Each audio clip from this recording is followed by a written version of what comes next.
latest Half-Life 3 leak is a lie, and it got me. It tricked me. I've got a video on the channel right now where I was reading through it. In my defense, I don't really frequent Reddit or 4chan or any of those platforms, and so many of the people on Reddit were like, we've seen this before, some of this stuff was already known, and it basically reads like it was written by AI. I basically got duped and tricked by it because it seemed like a genuinely well-written thing compared to the usual things I have seen on Reddit. Now, thankfully, people are being actually pretty kind about this. The Half-Life community, the people that are looking forward to Half-Life 3, were coming to the comments, and they're being nice about the fact that I got tricked, okay? So I want to talk about it with you guys. We'll look at the post.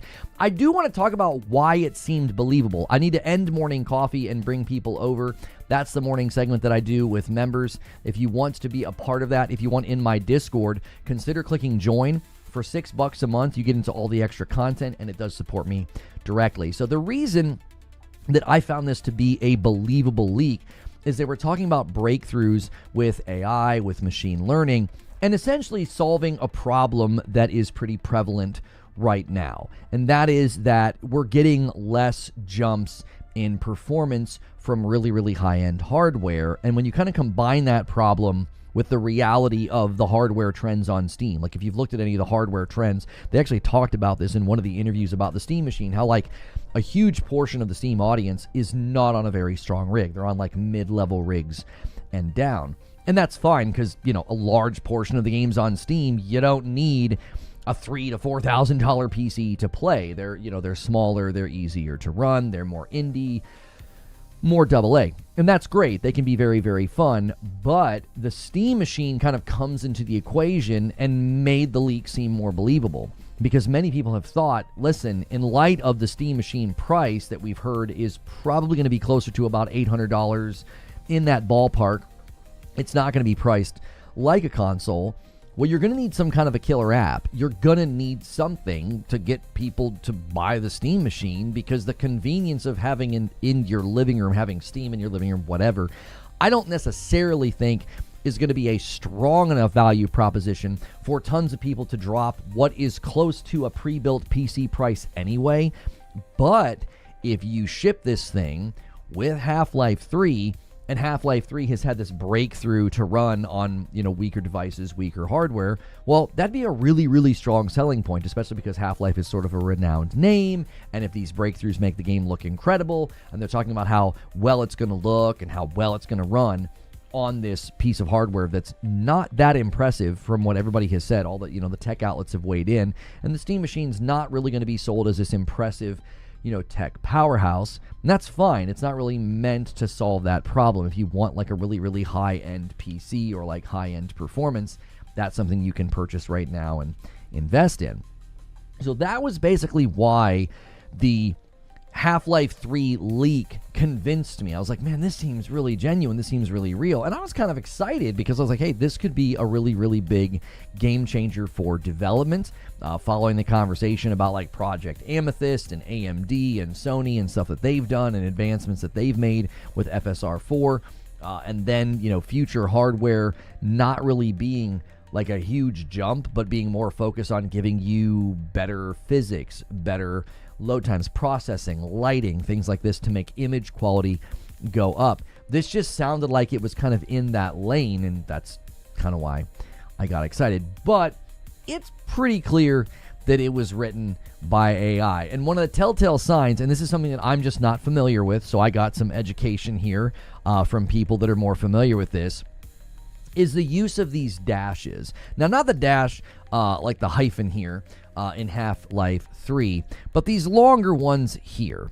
This is unusual in the realm of, people, humans, typing. We tend to not do that. That's not really something that is normal for our typing behavior. So many people are basically saying, like, listen, this is a pretty telltale sign, a pretty quick indicator that we're looking at something written by AI, which is funny because this person's claiming they work at like an AI machine learning lab. Now, maybe because this is an environment they work in, that they just sort of have this as, I don't know, shorthand on their keyboard. Maybe they type like this. I really, really don't think so. But this is a pretty good indication that this was probably written by AI. What's interesting to me, though, is because I don't frequent Reddit, this stood out to people right away, and it didn't stand out to me because I didn't have that as part of sort of like my analysis. I was just sort of looking at it for markers of like authenticity. Like, is this person saying something that it feels like they had access to or information to? I wasn't even thinking about the AI aspect because I'm more accustomed to thinking about that when I'm looking at an image or a video, a song, or posts on Twitter. I really didn't have that in my mind. So now, obviously, anytime I look at Reddit, which is very infrequent, it's not really a platform that I frequent all that often, I'm going to have that in my mind to be like, oh, well, this could have been written by AI. What I found interesting when stuff like this comes out and gets discovered to be written by AI, why they don't go back and remove those clear sort of telltale signs, those clear indications that like this wasn't written by a person. That's, I think, at some level more interesting to me than the fact that somebody like tried to put up a fake leak. Why wouldn't you? If you're in this world and you're familiar with this kind of stuff, why wouldn't you remove those things? Why wouldn't you go back and like rephrase things, reword things, put in a typo, put in a grammatical mistake or something that would be more of a like a human, indicator, like a human wrote it. So sadly, for those of you that saw the thumbnail and thought, "Oh man, this is so exciting!" There's a new Half-Life 3 leak. Sadly, it seems that the leak is a lie, which is obviously on the thumbnail. So if you got here and you're looking forward to Half-Life 3 leaks, I do want to talk about, though, kind of with the audience here and kind of get their bearing on it and see what they think. Do you see Half-Life 3 as potentially being a killer app, as something that has some level of a breakthrough? Because apparently the breakthroughs that this thing is talking about with like the water and the physics, that's actually something that's been leaked before and claimed before about Half-Life 3. So it's another thing that makes me think that this isn't genuine, is they're just sort of doing that classic thing where they sort of grab from all of the existing leaks and then they kind of come up with a new leak that really isn't new. It's almost a regurgitation of existing pieces. So I'm kind of curious what you guys think. Will Half-Life 3 be leveraged as the killer app for the Steam machine? Many people still at this point doubting it even exists. I'm kind of curious what you guys think. We've been kind of doing this method of voting in chat. If you guys want to vote like on this, put Half-Life 3 yes or Half-Life 3 no. Which do you think it is? Do you think this is real? Like, do you think that this is coming out or not? I think there's far too much sort of smoke around it. I mean, we have Mike Straw from Insider Gaming essentially saying, like, listen, the announcement is imminent.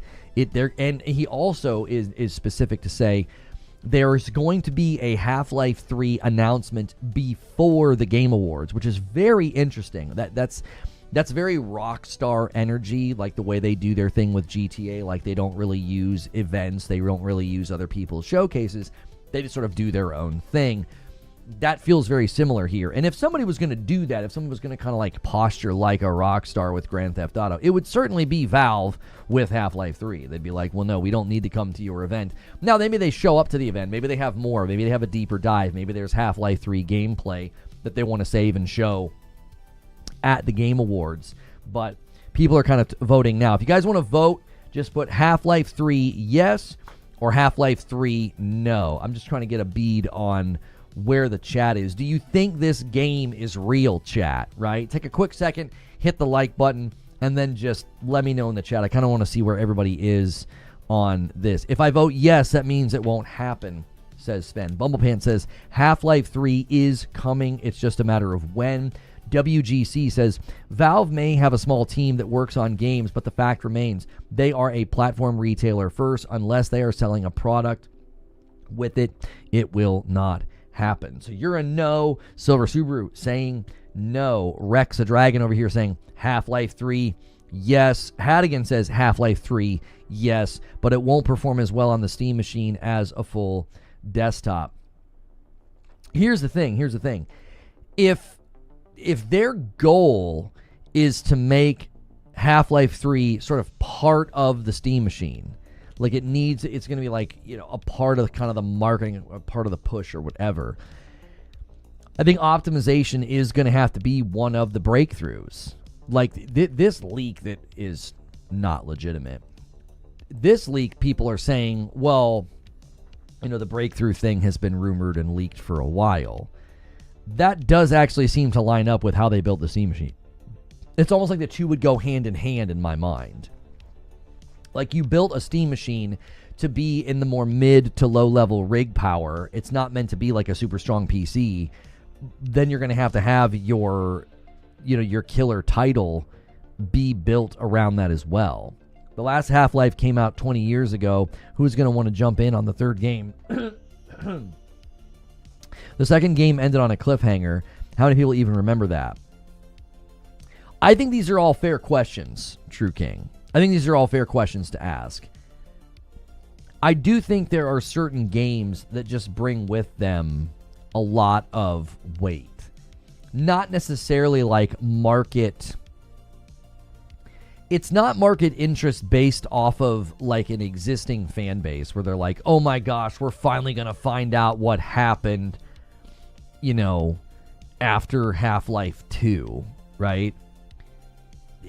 I don't necessarily think like people are like waiting with bated breath for that. But I do think people are like, Half-Life 3, especially if there has been some level of breakthrough and the graphics and the physics in the water, if all that's like really, really impressive, then I certainly could see them saying, I'm interested in that game. I've heard about it a lot. They seemingly really went crazy with how the game looks and runs. If there's any level of like technological breakthrough, like one of the things in the leak that it said that, again, this convinced me, was they said it's going to be basically a tech demo for what, some of the stuff that they've had like a breakthrough with. That seems plausible and believable to me. Like, I'm not saying the leak is. I'm saying if you're finally going to come out with Half-Life 3, I would imagine there'd have to be some level of quote-unquote breakthrough. Did I add Big Willie B to the total? I don't think I did. I think we're exactly 10 away, but Big Willie B, thank you so much for renewing your Member Plus. It was before the stream was even live. I greatly appreciate that. AOZ says, building a generic PC that will only shine if its games use a tech they haven't shared with the industry to make games for its platform that can be played on other platforms. I mean, maybe they see this as kind of the beginning, AOZ.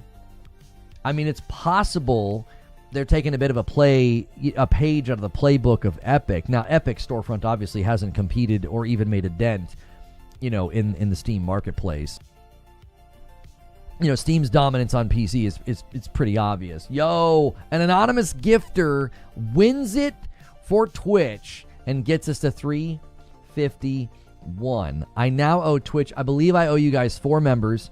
I'm going to pay up when I can do 5. If I do them a single at a time, it basically is a waste. I have to spend $6 each time, which basically means I'm throwing away a gifted member every 5. I'm spending extra money needlessly. So I'm going to start waiting until I owe Twitch 5. So yeah, I mean, AOZ, they could be taking a bit of a page out of that playbook of like, well, I'll tell you what, why don't we build a platform or create something that, people are going to want to use. The advantage there would be that you could start to get people to make games that would then be at like a base level, kind of set up nicely for their Steam machine. Like I don't think there's a bad or foolishness to a plan like that. That actually would kind of make sense to a certain degree. Like going forward, they could be like, you know what, Epic's got Unreal, and we've got our platform as well. If they're going to let people use Source 2, or people see Source 2 as a viable option because of whatever, if there is some level of breakthrough or something. The Valve fanatics are desperate for Half-Life 3. I doubt the larger gaming population cares at all. If I look at the videos that people have made about it, I actually think there's a high level of interest, right? I feel like there's a high level of interest here. I mean, I don't know. I feel like within the gaming sphere, within the gaming, populace, a lot of people are aware of Half-Life 3. You also have to remember how big the Steam user base is. think about how many people would hear about, know about, and potentially buy Half-Life 3 within just the Steam user base alone. That's a lot of people. Yo, what's good, Feed? I see you in the chat. It takes years of lead time and sharing to get people to integrate tech. PlayStation coordinated specific features years in advance to leverage things like PSSR. I'm not going to say, I would never argue this would be fast, AOZ. I'm just giving out a theory here. I'm just kind of hypothesizing. Is there a potential world or reality where Valve is thinking, hey, 10 years from now, we could have a much stronger footing beyond just being the dominant storefront on PC? We could be one of the platforms where people build games, and those games would then be far more conducive and optimized for our Steam machine. Or, 10 years from now, there could be a second Steam machine, right? Or there could be other companies making Steam machines. Like, I'm just throwing out a theory. I don't know how viable that would be, how likely that would be. But to me, again, I certainly could see them thinking that, like, that's a good idea. That there's an element of, future casting that they're doing. They're kind of thinking like, okay, with the growth of PC and with the growth of the Steam user base, it might be worth having something that sort of centralizes everything to a degree. If they were using bespoke hardware, I could imagine secret sauce like the PlayStation has, but this is using AMD overstock. There is no secret silicon here. Yeah, I don't know if there's any kind of a secret sauce going on here with the Steam machine. It quite possibly could just be that if there is some level of a breakthrough with Source, that like people would use it and get. It was kind of like when the Decima engine had some pretty big breakthroughs with DLSS, and like they tested it on that pretty weak gaming laptop. This game needs to launch everywhere day and date. If it's an open platform, no need for it to be limited to Steam. I don't know. I mean, chat, what do you think? I definitely think Half-Life 3 would be only available on Steam, at least for a time. I don't know if they would. What do they benefit by having the game show up in other places? Like, the benefit would be it's in their storefront. They make all the money, and it could be a killer app to help sell the Steam machine. The Steam Deck is so middle of the road that I can't see it as part of any forward thinking at all. Did you mean to say Steam machine? I think, Eugene. This channel was the first I've heard of Half-Life. I don't even know how it plays. Okay, well, let's consider that for a second. Think about how word of mouth and virality can help a game sort of explode and do very well. We've seen this with Helldivers 2 and like Arc Raiders. We've seen this with Expedition 33, right? Exceeding their own expectations of like sales and success. And we can attribute a lot of that to, word of mouth. I have to think that a really, really good Half-Life 3 would certainly get a lot of free publicity and a lot of virality and then subsequently sell very well. Like, does that make sense? Like, the fact that I'm talking about it, the fact that you're learning about it, I think is just one sort of ripple in the water that would also be happening on really large channels. We're talking about some of the biggest creators in the world that would be pretty excited, would talk about, and would play Half-Life 3.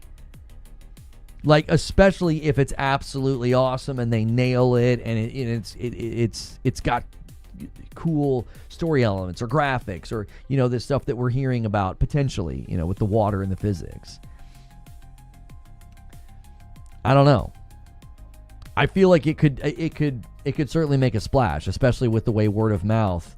There's plenty of evidence right now that word of mouth can really, really catapult a game. Half-Life 1 and 2 was everywhere when they were out in the orange box and buy it on Xbox and PS2 back in the day. That makes me sound old. Yeah, I mean, that's certainly true, but I don't know. Dean Bromley, welcome back with your Member Plus. Let me add you to the total. We're at 352 on the week. Friday night gets unlocked when you guys hit the goal. Madam and I will react to gaming news And then if you guys hit stretch goal, we'll have to play a game. We'll break it into kind of 2 segments. At the very end of the stream, we can play something like, I think people wanted to see us play Marvel Cosmic Invasion. Did you see the Godslayer gameplay trailer? I did not. Somebody asked me about that in Morning Coffee. Did that just debut today? Like, is that like a brand new thing? Valve wasn't a store dominant company at that point. That's true, Eugene. Where Valve sits now, where Steam sits now, I really do feel like they would make it exclusive to Steam, at least for a while. I'm Half-Life with Counter-Strike mod purchase at Best Buy old. That's old. You know what I'm saying? You're old enough to know that if they didn't have it there, you would desperately check Circuit City knowing that they wouldn't have it either. That's how old you are. You're 44? I just turned 44. Another 80s baby in the house. A member plus from my man Khaled. Thank you so much, dude. A 47-month renewal. Happy to be part of this community's journey for this long. I appreciate that, man. Let me get you up on the board. Thank you, sir. I think it stays a Steam Machine exclusive for like 6 months. Well, not Steam Machine exclusive to Steam. They're not going to chop off the PC Steam user base. That's their holy mackerel. They would not do that. I think that's what you meant, though, that it would be a Steam exclusive for like 6 months. But if Valve wants to make Half-Life a huge IP, it needs to release on other platforms. I don't agree. No, I do not agree. I think Half-Life 3 could be an enormous success and never leave PC. I mean it. There are plenty of games right now that are ridiculously successful and they only live on PC. Whether we're talking about like Counter-Strike or what are the other 2 really, really big ones that are always at the top? And like you can only play them on PC. I do not think you need to be on console to be a big successful game. I think that's generally true for like the AAA games because so much of their existing player bases are there. But I certainly think that there are plenty of games that have been insanely successful and they've maintained their level of success and dominance and they're only available on Steam. So Half-Life 3 could 100% live only on Steam for the entirety of its life and be a massive success. I think that would be an interesting development for all of the people who sort of rail against exclusives. They would suddenly realize like, oh wait, there are actually a lot of exclusives in Steam that do very, very well. You know, with the average age of PC game estimated 38-ish, I think there's a big audience. I agree with you, John. Dean Bromley celebrating that 12-month renewal says, I can't believe it's been 12 months. Well, welcome back. Guys, check your renewals. Check your primes. We're at 353 already. We're well on pace for Friday night. We are well on pace. It'll do numbers on Steam. That's what I'm saying. I think people maybe underestimate how Half-Life 3 would. I think it would. I think it would pull. I think it would do very well. Recently, they did a study. The average age of gamers is 40. Seems high, but mostly younger people just mobile game. I actually think a lot of the mobile gamers are not young. I think they're a lot of the mobile gamers, especially in Asia, are women that... There's plenty of games that they enjoy. I even think in America, a lot of the mobile audience are like moms.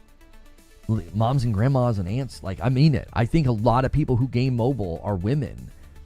I think that's one of the reasons like the statistics for gamers gets a little funky because all of a sudden people are like, oh, you know, women make up like half of the gaming audience. And I'm like, I wonder what that split is on PC and console. I know mobile really throws it off. So sometimes it's hard to get an exact... number of representation. Siege Master's going to gift a member. I think maybe people are trying to bring in the Spirit of Stonespire here. Maybe going to bump the line. If it gets bumped to 355, a 20 bomb will secure the next milestone. And Twitch, you're currently on 4 that I owe you. Once we get to 5, I'll drop the 5 bomb and we'll bless some folks over there on Twitch. And there it is. Siege Master doing the Spirit of Stonespire. It's a nice setup. We'll see if anybody takes the bait. I don't know if we've had have we had a 20 bomb on YouTube this week? I can't remember if we did or not. I think we've had some big ones. Flyers at like 100 on on Twitch. And a 5-bomb comes in from an anonymous gifter over there on purple and gets us to 360. Rounds us out nicely. Thank you so much. Whoever that is, anonymously blessing others as well as my channel. That's very kind of you. Fortnite was basically just an engine mod. Look where it is now. Which typically comes with age. All that changes as they get older.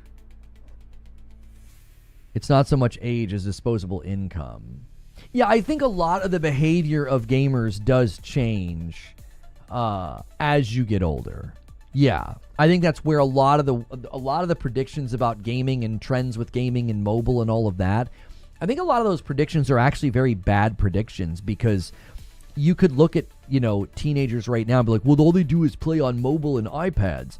But when they get a little bit older, I don't know if they're going to continue doing that. They may decide that they want a console, a PC, or a Steam machine, and they'll start gaming differently. I mean, it's anecdotal, but I was just in Ohio, and I was kind of curious how my nephews were gaming. And my oldest nephew is big on PC. He's 18, and he was playing Red Dead Redemption 2.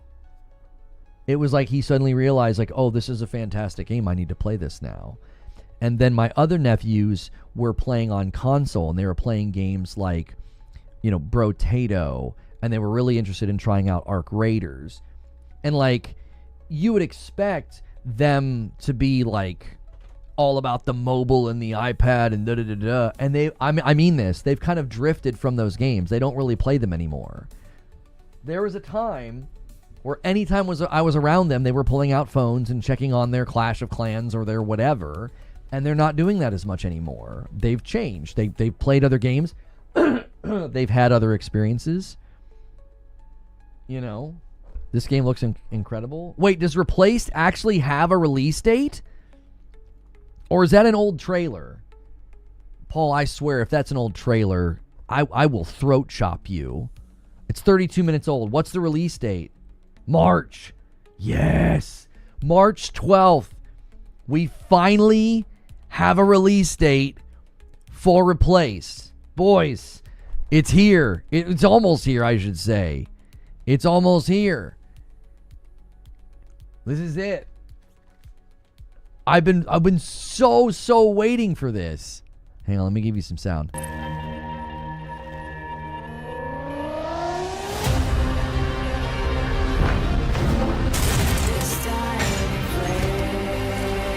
Hopefully this isn't copyrighted music.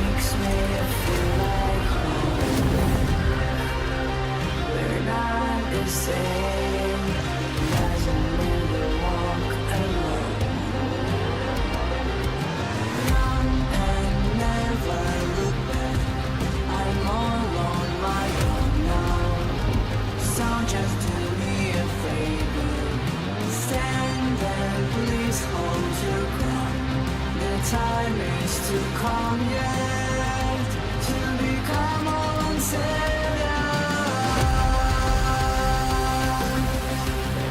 Be our savior.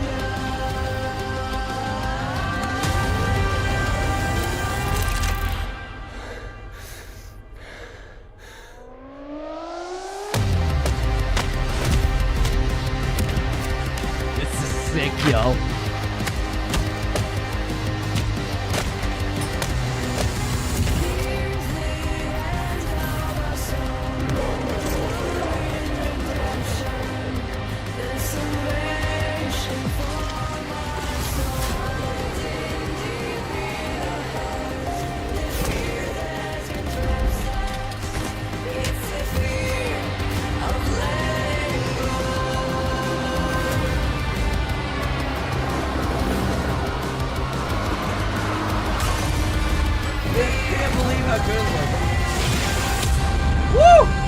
Oh, this is it.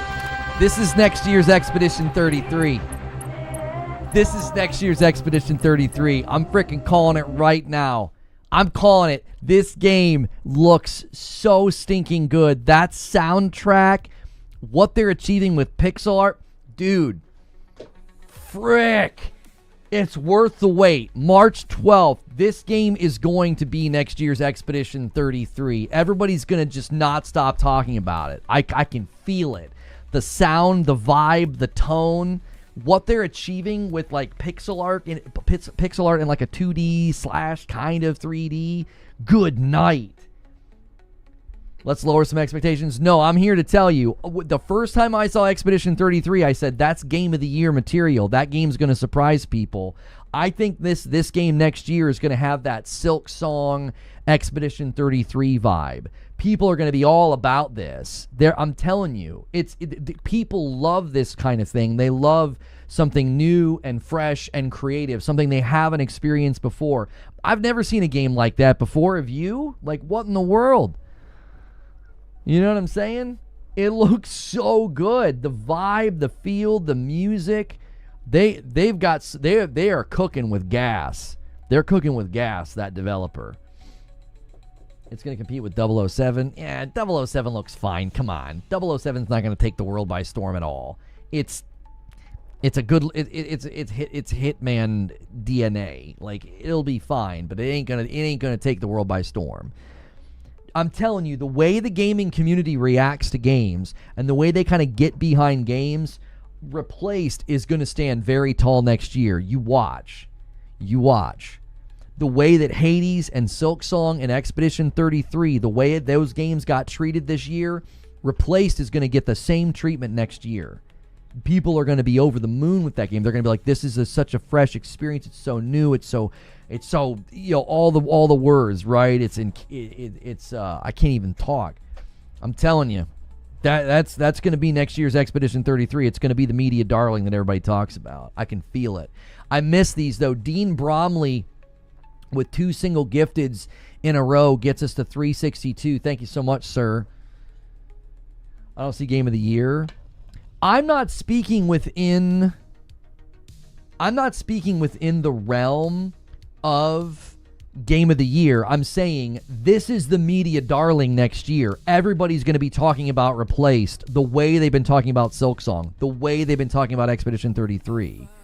I see wasted potential on a side scroller. I get it, but I'm telling you, people were thinking similarly about Expedition. Like, it's a turn-based. I'm telling you, man. Look at the success of Silk Song. Side scroller doesn't hold a game back. It doesn't. It'll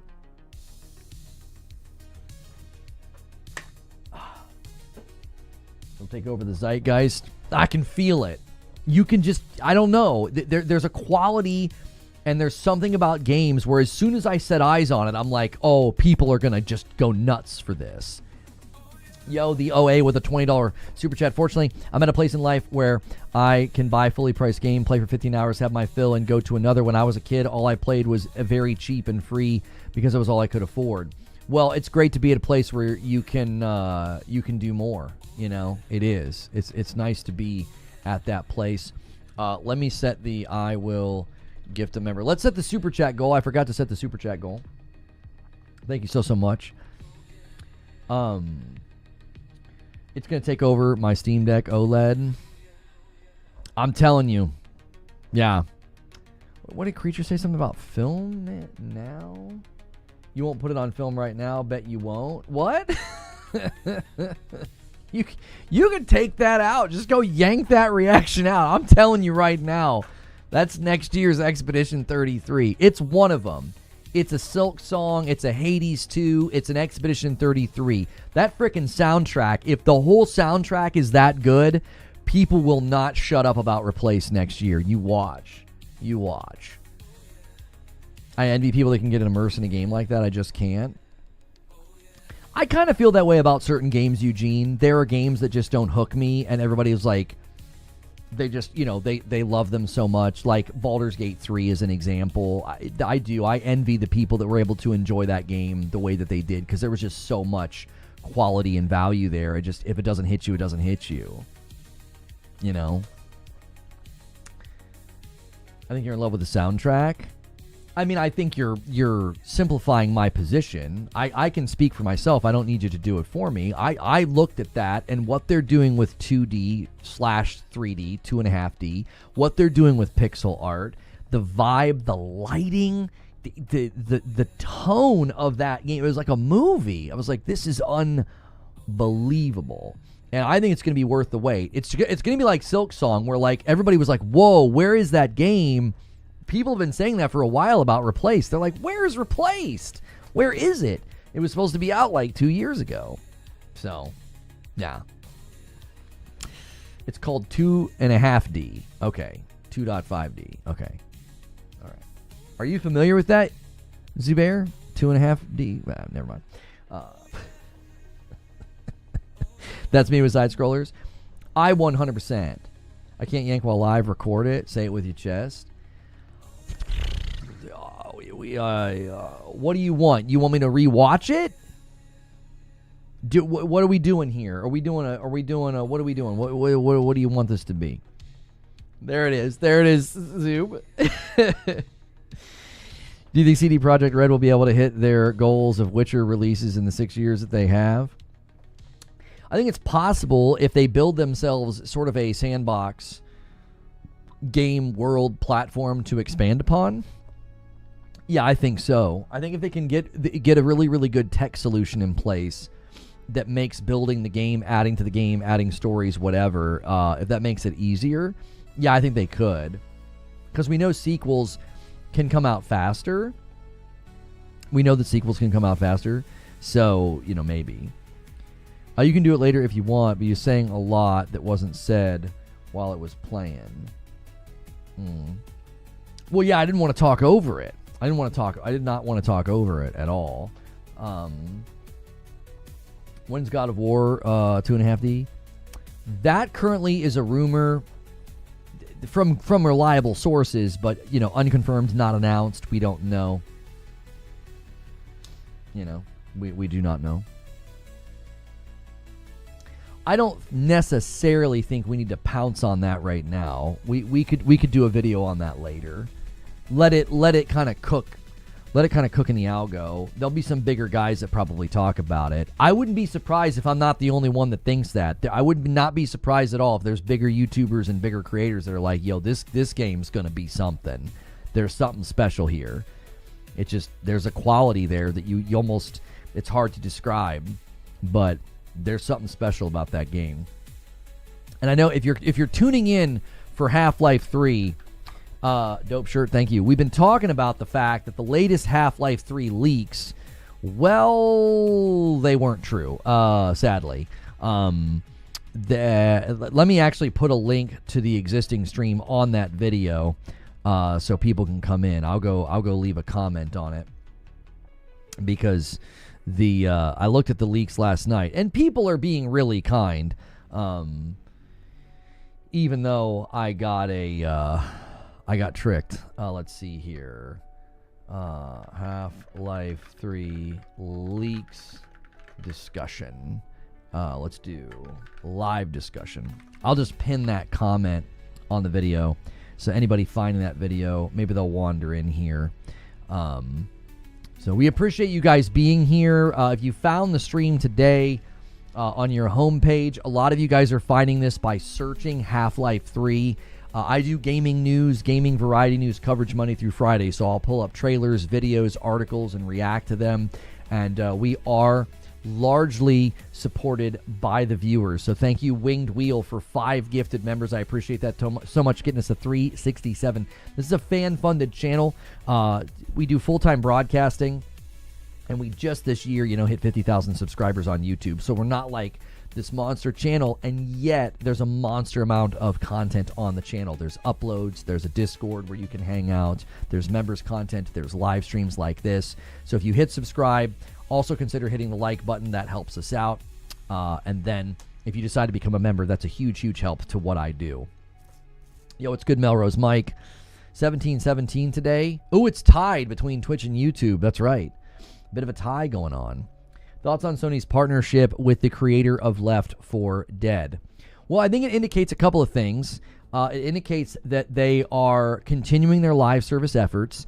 My initial thoughts are, hey, this is probably the right way to do it. Find somebody who's made this type of game before and continue iterating on the live service co-op game, because it sounds like they're going to be doing a co-op game. If they want ongoing games, I think that's probably an untapped field, and Helldivers kind of showed that. The ongoing debate about arc raiders and PvE, I think, also shows that there's a pretty strong desire and demand for, PvE experiences in the live service environment. So I think it's a good idea, and I'm excited to see where it goes. The publisher did Planet of Lena, Godbreakers, and some others that I've heard of. I hope you like Replace and it meets your expectations. I don't see what you see. It's not even in my top 30 most anticipated for next year. I have high expectations for GTA 6 and hope it doesn't suck. The beautiful thing about this year and next year, Chris, is like the variety, I feel like, is the highest it's ever been. Let me say that a little bit more refined. High quality variety. Like, you could always have a variety of games in a given year. You could. But now, you get a game that looks like Silksong and Hades 2 right up there alongside of Donkey Kong and Yote and Death Stranding 2 and Expedition 33. Like, the variety and the quality, I feel, are like at an all-time high. So your top 10 list and my top 10 list are going to look dramatically different. And the beauty is we're getting such high-quality games, It's great. It's a really, really good time to be a gamer. I think a lot of the pessimism in the gaming is dying and the gaming is cooked. I think those videos have aged like milk. I just think that so much of that was based on such a very narrow slice of the market in the games that are out there and not based on the market at large. I think we've had an incredible year, and next year is stacking up to be just as strong. So as you guys are coming in, if you're looking for Half-Life 3 leaks, I did a video last night. Sadly, it looks like it's not true. I got a little bit tricked. I'm willing to admit that. It looked legit to me. I do not frequent Reddit. That's just not something that fits into my schedule and my time, and so it seemed legit because I'm used to reading things on Reddit that seem very slapped together or, a little bit rushed. I was not aware of how many of the leaks that had already been sort of out about like the breakthrough nature of Half-Life 3 and Source. And to me, it immediately got my attention and it got me excited. This is kind of why the leak was able to trick me. It really seemed to coalesce and to converge with everything we've kind of heard about the Steam machine. Like, to me, it seemed to touch on an undercurrent that we were already kind of aware of, which was that the Steam machine isn't going to be super powerful. It's probably going to be priced in the ballpark of $800. We don't know. It will not be priced like a console from everything we've heard. And if it's priced that way, I feel like you're going to need some kind of a killer app. You're going to need some kind of a game to really show off the hardware, show what it's capable of.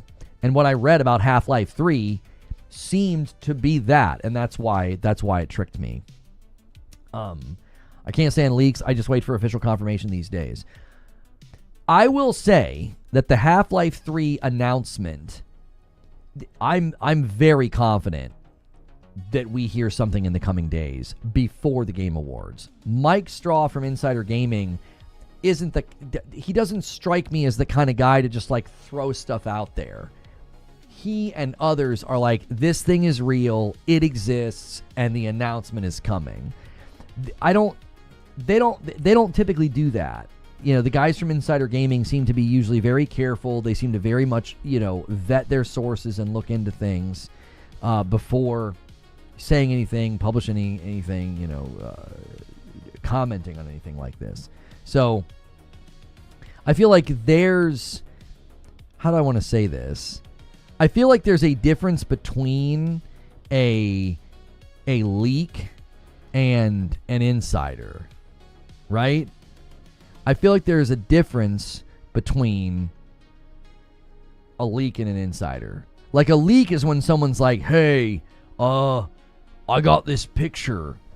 An insider's like, okay, I spoke to sources that I trust, and they say that this thing is real and is coming. Do you see the difference? Like when Tom Henderson or Jeff Grubb or any of these guys, like Shinobi or Jason Schreier, when they comment on something, they're not like, hey man, I'm leaking this image out. They're like, no, we spoke to our sources and they have been able to corroborate or confirm or deny or whatever XYZ. That's not the same as someone leaking an image or a claim on Reddit or, on Twitter or a forum or Reset Era or wherever. I think there's a big difference between the two. And so the level of dialogue and confirmation that we have for Half-Life 3, I just think is a little too high. Yeah, like Nate has a really good track record.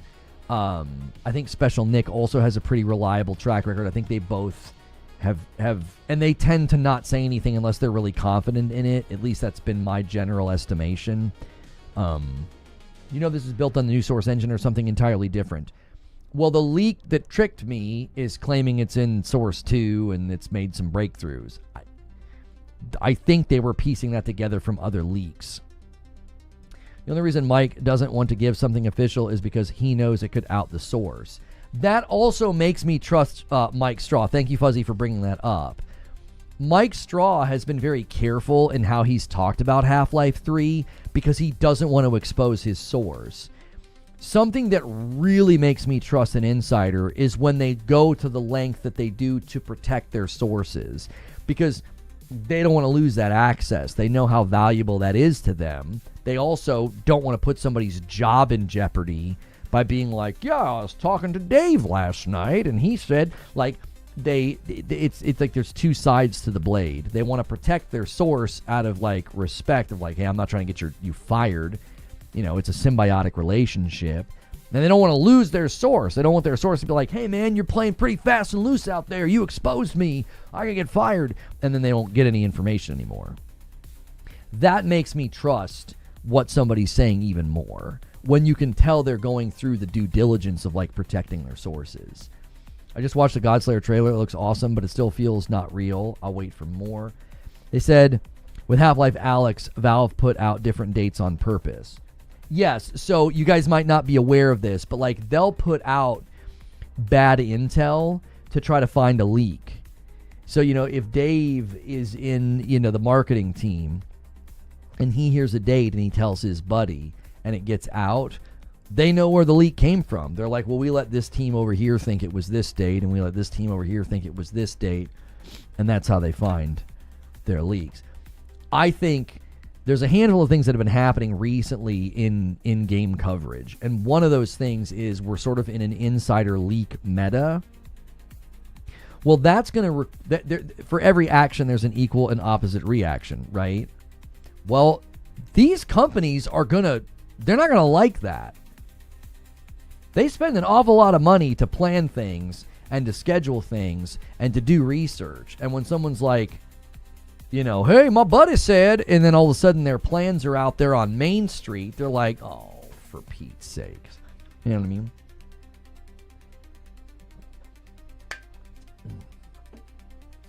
Did you listen to what they say in the first 60 seconds after playing the game? Can you give me a too long didn't read, Paul? Here we go with Lono claiming he invented the laws of motion again. That'll be a clip on Twitter, Zubair. Reforge Gaming claims he invented the laws of motion. He thinks he's a scientist. Could be an all-time classic indie. I'm telling you. I'm telling you right now. Lono's first law of motion. This is correct. Yeah, I came up with that. I was just sitting there one day and I just thought, an object not in motion will not... No, I'm just kidding. I was bowling and it just came to me, I don't know why you guys are telling me somebody else came up with this. I mean, this is an original idea to me. Hopefully Portal 3 will follow a year later. Yeah, I mean, if they've managed to have advances with the Source engine, there is certainly something to be said for, all right, boys, it's time for Portal.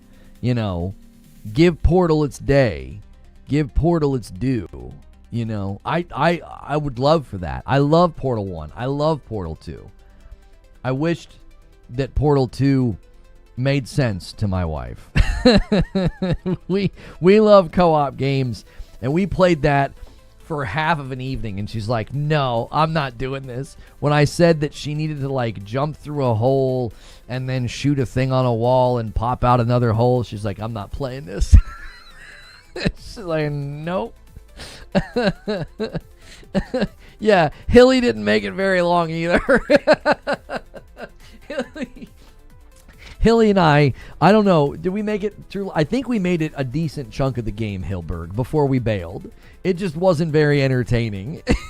Us slowly trying to figure things out, you know, wasn't as entertaining as like having drinks and laughs and playing It Takes Two. You know, they were very, very juxtaposed experiences. I got hit in the head by a bowling ball and it came to me. This is true. Moore's Law is good information. Yeah, Moore's Law is Dead seems like he pulls actual, documents and looks at them. You know what I mean? You made it. I was just watching. Yeah. Did you see PlayStation partnered with the creator of Left 4 Dead for a new 4-player co-op shooter just announced today? It sounds like it's going to be a live service game because it seems like it's going to be slated for PlayStation and PC, and we know that dual launch means live service. So I think it's great. I've said, you guys know I've said this for a very, very long time, that I think the future of live service has a ton of potential, if not the most potential in PvE. I think the dialogue within Arc Raiders proves that. I think the success of Helldivers proves that. I'm hoping more and more companies wake up to that reality that like, oh hey, we don't all need to build. We don't all need to build an arena shooter. We don't all need to build a battle royale. That's getting tiring, in my opinion. It's time for some new experiences. As you guys are tuning in, if you're looking for Half-Life 3 leaks, I did a video last night. It was based on this leak on Reddit, which has since been analyzed to almost assuredly have been written by AI. I'm trying to wear it and humbly accept the people that were correcting me in the comments. People were actually very kind in the comments. So if you left a comment on that video, thank you for not eviscerating me and being like, hey, buddy, this is old and probably written by AI. So I thank you for that. The Half-Life community was actually very, very charitable in light of me being... I was just excited, and I think my excitement made me not think or analyze things as critically. I was like, oh my gosh, I think we have something here. Like, this could totally be the killer app for the Steam machine. This guy left a comment and says, we have a 7-day window. I hope it's announced sooner than later. I've been a Half-Life 2 player since 2004. I've retired from Half-Life 2, waiting patiently, albeit eagerly, like I wait for a new Tool album. I feel you. I do. I remember a lot of Half-Life PvP. I remember the level with like, I think there were like jail cells or something, and you could get up and like go around. It was almost like a balcony sort of that would look down, and there was like a hole in a wall or something in the back of one of the rooms, and then like you had that gun that you could charge up, and it had really cool sound. It would like bounce. It was like it would like bounce and get people. I love that. That was such a fun time. Replaced was a Game Pass indie deal. No PlayStation makes sense. Yeah, they secured that. I mean, that was in an Xbox showcase years ago. I mean, years ago, when they said everything shown will be out in the next 12 months. And then obviously we know that didn't turn out very good. But I was like, man, Replace looks so good even back then. I think it looks better now than it ever has. So wouldn't be surprised if it's going to run similar length as other deals that we've seen, like Stalker 2. So Replace will probably at some date in the future land on PlayStation. I could even see it landing on Switch 2, given the presentation. I think they could probably get that to run really well on a Switch 2. So I'm telling you, keep an eye on that one. That's next year's media darling right there. That game's gonna get a ton of praise. It's a very old deal. Yeah. Some of those games still haven't released. Yeah, there are games on that Xbox Showcase roadmap that haven't even come out yet. Yeah. CQ Patrick's question. GTA slotted for November 19th. Is that in time for the Game Awards? Yes, and I'll explain how. So more than likely what they'll do is they will have GTA 6 in the hands of the press before that, and then Jeff Keighley will say that, the 19th will be the deadline for a game coming out. The press will already know what they think of GTA 6 and will then be able to vote for it. I think that happened this year with something. Something came out like when there was something one of the years. It might not have been this year. There was a year where somebody pointed that out. They're like, "Wait, how are the review outlets voting for a game that's not out yet?" And I was like, "Because they've played it. They've already written their reviews. They already have their opinion on the game. If they delay it at all, they'll miss it. Oh, for sure. If it gets bumped to December." Yeah, was it Deadpool VR? There was definitely something that was like nominated, and it was like, wait, that's coming out in a couple of days. And it was like, well, yeah, but the press has already played it, so they can vote for it. I would imagine that they would do the same thing for GTA 6. I would imagine. Like, Keighley is definitely going to want it as part of the show. You're not going to want to be like, yep, you guys missed it by 2 days. Sorry, like the biggest game of the year not being part of the biggest game event of the year would just be an absolute swing and a miss. I wouldn't be surprised at all if he is really pressuring them to be involved in the Game Awards this year. He probably is like, give me something. Give me something. Give me 30 seconds of gameplay. He's probably really, really trying to get that for this year's event. Oh, was it Stalker 2? I think this year Deadpool VR got nominated and it wasn't out yet. It was coming out like a couple of days later, like after the nominations or whatever. Yo, it's good, Jeremy Bruce. Guys, if you're enjoying the show and you're watching on YouTube, take a quick second and hit the like button. And thank you, Narwaffle, for bumping the line and getting us a little bit closer to the next milestone. When this hits 375, I owe you guys a member, and I'm close to owing a 5-bomb to Twitch. YouTube, I can do singles at a time, so thank you so much.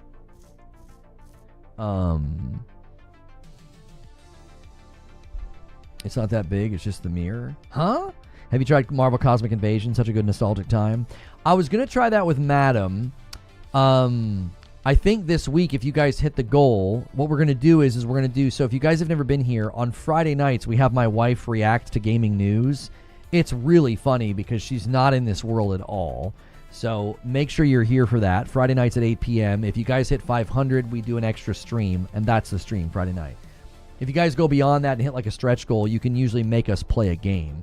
And I think what we'll do is we'll play Marvel Cosmic Invasion this week if you guys manage to do that. It's been like a staple on the channel for years now to like have like a Friday night members thing.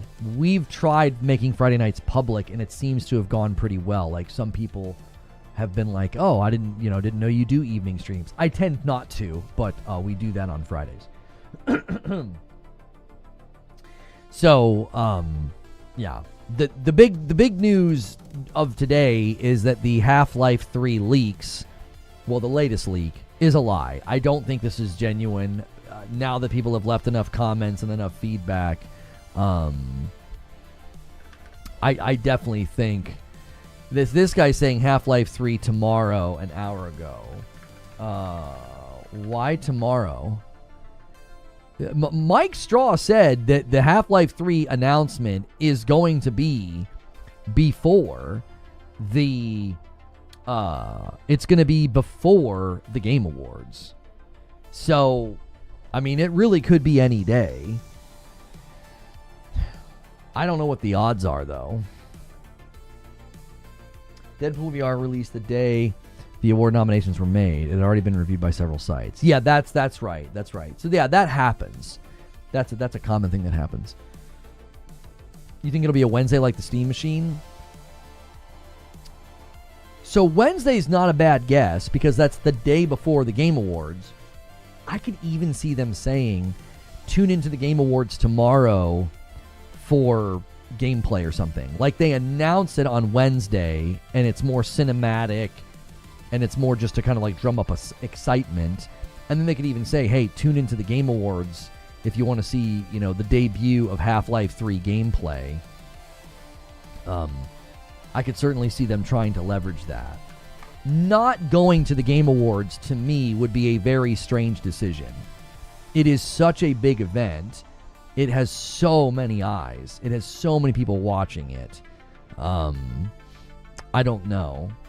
It just kind of stands to reason that if you're trying to get people to know about what you're doing in your game, especially if you're like, hey, there's a lot of people that don't know about Half-Life in the gaming world, like that just are, or they're not really familiar with it, or they've never really played one. That would certainly be one of the reasons that you would want to be in an event like this. You know? Any news about the statue? No. Stop it. How do we make sure we are on that timeline? I'm not sure what you're talking about, B&E. Rockstar doesn't care about awards.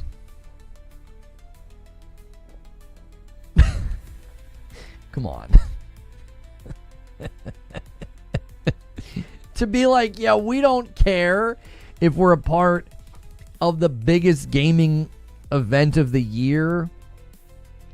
I mean, they certainly don't need it. They can do whatever they want. They can drop a trailer in the middle of the night on a Thursday and it'll go viral, right? We know this. But come on now. There is certainly something to be said for being at that event, being at the Game Awards, being nominated, being crowned with the trophy. People say that it doesn't matter and it doesn't do anything. That's just not true. Your prediction for Half-Life 3 announcement, day before, and then we see more of the show? Yeah, a Half-Life 3 announcement on Wednesday, and then Half-Life 3 gameplay at the Game Awards. For sure. For sure. I could totally see that being the way that they do it. I get to play Marvel Tokone as well. Oh, did you get into the next test or whatever? I've been seeing people post their invites. Yeah. On Twitter. Awards equal free marketing and more sales. Yeah, we had a big knockdown, drag out argument about that in the past. And we had people in here saying that, like, you know, Rockstar doesn't care about being included or nominated or whatever. And I'm like, I'm here to tell you that event is far too big and seen by far too many people for them to just shrug it off. Like, yeah, we don't care. Like, being able to claim that you're Game of the Year winner, Game of the Year nominated, being able to have that many people see your game, I don't know. Oh, Marvel Tokone starts tomorrow. Okay. Take-Two cares, not Rockstar. It's PR for their IP.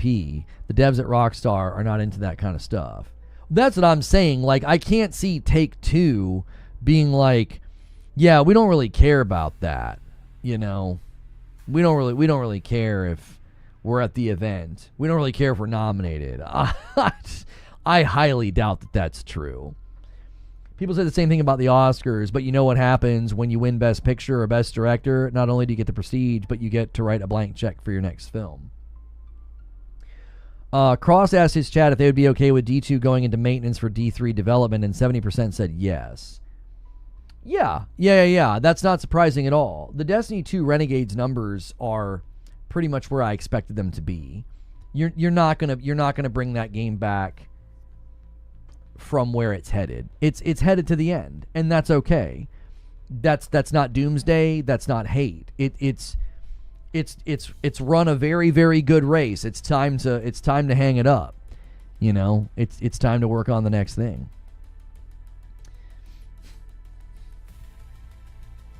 If the devs don't care, why put credits in the game? Well, I think people want to be credited for their work. Yeah, I think it would be really, really weird for a developer, for a team lead, for anybody to be like, yeah, we don't care we don't care if we're nominated. We don't care if we're included. Oh, okay. Whoa. All right. Whatever you say. I think Game of the Year is starting to matter more than it used to. I think the event, I think the nomination, and I think winning does. I think it matters more than it used to because it's the level of marketing and brand awareness that it gives you is enormous. It's huge. It really, really is. Like, I can't imagine anybody being like, yeah, we don't care. I think we look at the Game Awards very differently than both the industry and the Game Awards looks at the Game Awards. I think we take them far more seriously than they do. No, I don't think so. I think that has dramatically changed in the past couple of years because the number of people that see your game and take an interest in your game when you're listed, when you're nominated, or when you win is insane. Like, it's insane. Especially, think of like when you're like a smaller studio, mid-sized studio. You will never have the budget for that level of marketing. Never. Not in a million years are you going to have a budget that could afford to get in front of that many people in that like a positive way. I don't care how successful your game has been. There's no way that they're like, yeah, we don't take it that seriously. Wait, what? The viewership, especially now that Keighley broadcast the event in China, I don't know, man. I don't know, man. That's pretty big. Everyone likes being praised for their work. Everyone enjoys recognition. And if there's one thing any product wants, free press. Expedition 33 sweeping all categories, calling it now. No, I don't think it's going to get audio design, and I don't think it's going to get RPG. I think audio design is going to go to somebody else, and RPG will probably go to Kingdom Come Deliverance 2. I don't think Expedition 33 is going to be able to sweep all categories. I think it's going to lose at least one of them. I can't see it winning audio design. That's not really what it was praised for. Look at Megabonk. They pulled out of the Game Awards, and it made a splash. Yeah, I wonder if that did anything for his sales when he was like, hey, I need to pull out of this category. This is not my first game. I thought that was very respectable. Did they add another game to the category because a spot opened up? Did they go to the game that was next in line? Or did they just straight up remove Megabonk? What's the one called? I forget the name of it. Best debut indie game. No, they just straight up yanked it. There's only 4. There's Dispatch, Despelode. Is it Despelode? Is that how you say it? Expedition 33 and Blueprints. Despelade? Probably Despelade.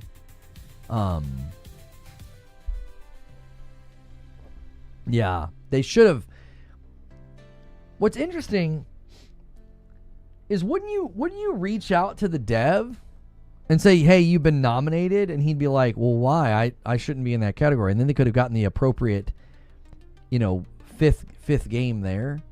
Another game that was basically in 5th place according to, especially that category. Indie debut. Imagine finding out that you were in 5th place and being like, why didn't you put me up there? Even if I don't win, just getting my name and my game said, could be worth it. A VIP from my man Melrose Mike. Thanks for all you do. This community is awesome. Much appreciated. Let me bump the line to 369. Nice. Thank you, boys, so much. The next milestone's 375, and I'll owe whoever hits it a member. Right now I owe Purple. I owe you guys 4 members. The Megamont dev is allowed to turn down the award, but there's plenty of debut games that had people with experience involved. Yes. Right, but if you take a couple industry veterans and they come together, make a studio, and it's their first game together, I feel like, I don't know. I feel like that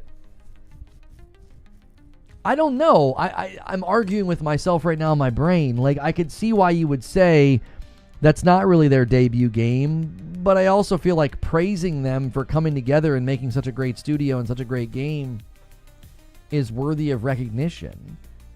Like, if a bunch of AAA boys right now leave studios, like, we're out, we're going to start our own thing, we're going to self-publish, and they kill it, they crush it, I feel like that should be recognized, even though they have experience. It's about debut. It's not about experience, right?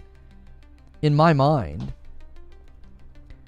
for the best debut game created by a new independent studio. So it just has to be a new independent studio. I think he felt bad because it was like, I mean, it's a different name, but it's still just me, you know? I don't know. Just because you have people that are experienced forming the studio. And Haseo with the setup, there it is, 370. We are exactly a 5-bomb away from 375. Nice setup, Haseo. We'll see if anybody takes the bait. And then I will owe Purple 5 if they take it, because they have already banked some.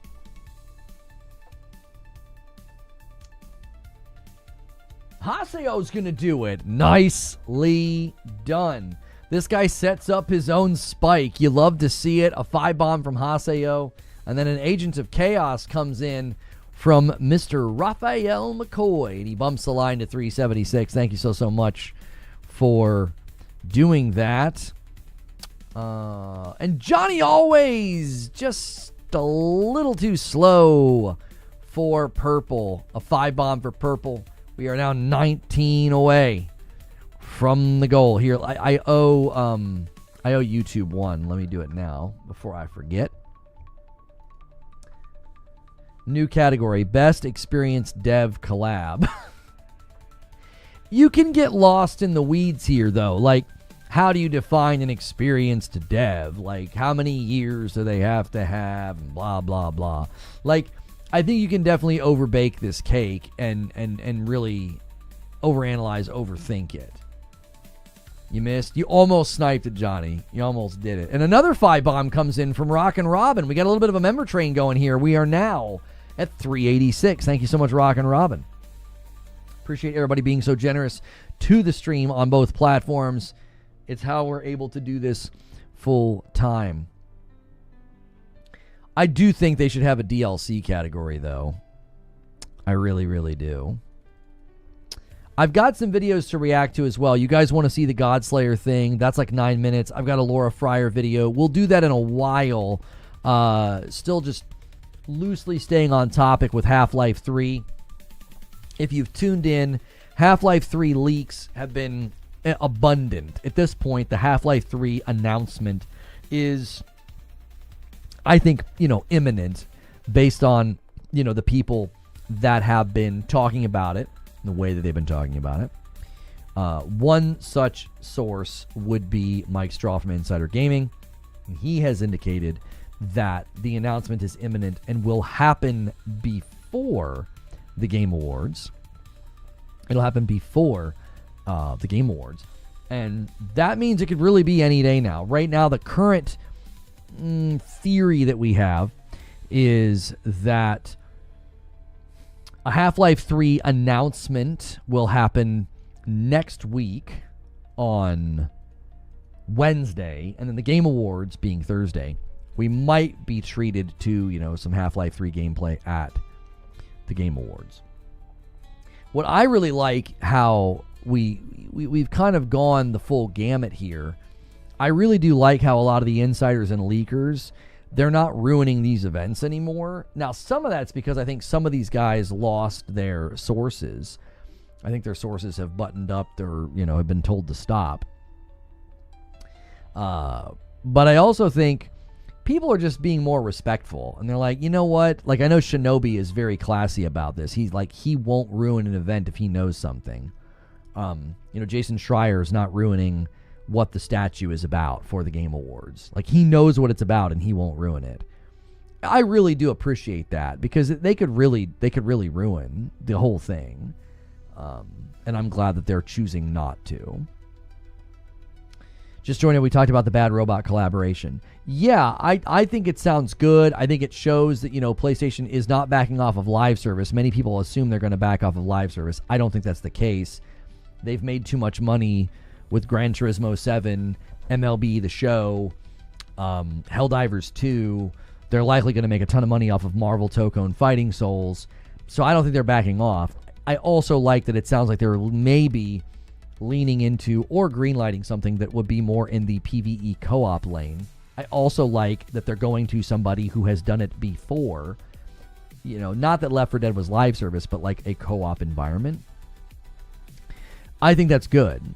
I think the last thing they want to do is what they were doing, which is like letting single-player studios take a crack at it. I think that was such a foolish idea. Jason won't ruin it, but I just haven't had a chance to get to that bar yet. Give me some time. That's right. I don't even know what the statue is about.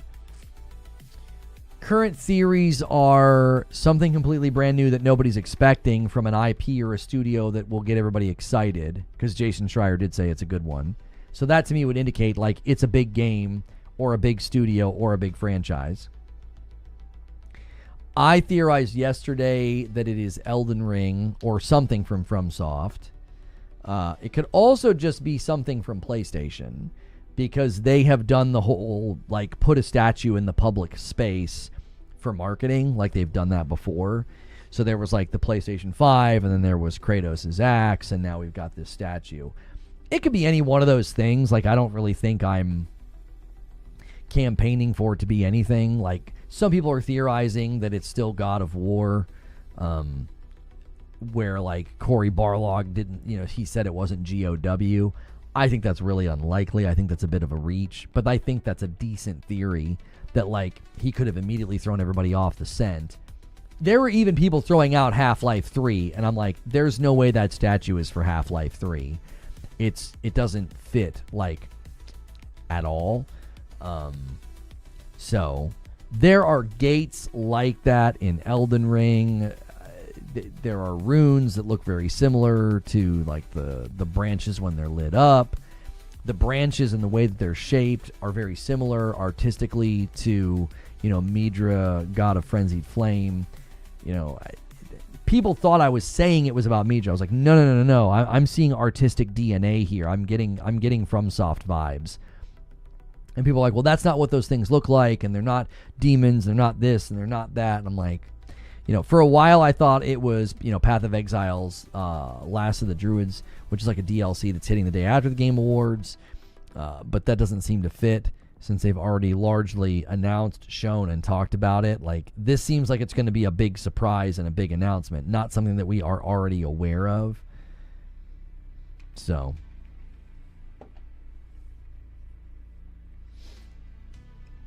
yeah. I don't think it's Half-Life 3. I do think we could see Half-Life 3 at the event. Isn't the reveal for Half-Life 3 tonight? I've got people leaving comments on my video saying tomorrow and some saying tonight. I don't know why they're saying that. Does anybody know what's the reasoning behind that? Like, why are people theorizing it's like today, tonight or tomorrow? I haven't quite had anybody piece that together for me in the comments. They just have been saying, tonight, tomorrow, tonight, tomorrow. I don't exactly know where they're pulling that from. And we're getting a lot of people to come in today who are searching for Half-Life 3. And I appreciate you being here. If you enjoy the content, I keep it safe for work. It's a Monday through Friday talk show. So if you hit follow or subscribe, that helps me out. Also consider hitting the like button on YouTube. People just saying stuff. Maybe. A lot of them were saying it, though. A lot of them were saying it. I mean, if I tried to theorize why you would want to drop the announcement on a Thursday or a Friday, it's because you get to dominate the weekend. There is a marketing strategy around doing something very big on like a Thursday and a Friday because then you just get to kind of eat all weekend. Like everybody's talking about and thinking about and consuming. Like, you know, more people are off work, more people are not going to school. So like a Half-Life 3 announcement tonight or tomorrow, yeah, it could ride all weekend. Like, think about it like this. Let's say they do it next week on Wednesday, okay? Let's say they do it next week on Wednesday. So you get a Half-Life 3 announcement on, you know, December the, what would that be? The 10th. December the 10th on a Wednesday. And then the very next day is the Game Awards. An onslaught of announcements and trailers and big reveals, right? And a bunch of dialogue about who won what. It stands to reason that you might not want to announce your game right before that happens, because you're just going to get flushed out of the public dialogue rather quickly. Does that make sense? There's going to probably be a good number of big announcements and surprises at the Game Awards. Don't people drop bad news on a Friday afternoon so it gets ignored? I feel like they drop it on a Friday so then they can go and like bury their head. I feel like lots of big announcements and trailers and things get dropped on Thursdays and Fridays, and then they just get to kind of like ride the weekend. I feel like doing it right before the Game Awards would be I'm not saying that it would hurt it. I'm just saying you kind of want to, right now is a really good time to announce something because there's nobody saying anything. It's all quiet on the Western Front. It's super quiet. Nobody's saying anything. Go to the gaming news feeds, and it's like everybody's kind of holding their breath. Well, now's a really good time to say something, because between now and the Game Awards, you would be the only thing people were talking about. No, that's it. Nobody else. Nobody else is saying anything. People are keeping their trailers hidden, their gameplay reveals hidden, you know, and they got everything locked up pretty tight. I don't know. I think that'd be a pretty decent strategy. Because I'm scrolling through the feeds right now, and I'm not seeing almost anything. What if they announce it on the 10th, and then they show up to the Game Awards with a release date? Just a thought. So to me, I don't think you're wrong that they could like do a Half-Life 3 announcement, and then the very next day they come to the Game Awards, and maybe they have like Half-Life 3 gameplay or a release date, right? You're still sharing the stage with an onslaught of announcements and big surprises. Does that make sense? You're sharing the stage with an onslaught of announcements and an onslaught of trailers and other things. Like, it's not about I'm trying to think of how to phrase this. It's not about other things being bigger than you. It's about there's only so much space in the public stage for dialogue. Like, there's only so many articles and tweets and videos that can be seen, and so you're it's almost like the pie slice argument that people make about like live service games. Like, there's only so many players. There's only so much attention you can try to grab in a given week. Only so much oxygen in the room. Yes, these are all perfectly good analogies to say, listen, right now is a really great time to just basically be the only thing that people are talking about. And then guess what? The entire time you can be saying, hey, we're going to show more, we're going to do more at the Game Awards. You know, I think that's a very, very viable and very solid strategy that they could implement. To say, hey, we've got more to show, you know, and then the whole time, no, everybody else is going to be quiet. Everybody else is going to stay sort of muted,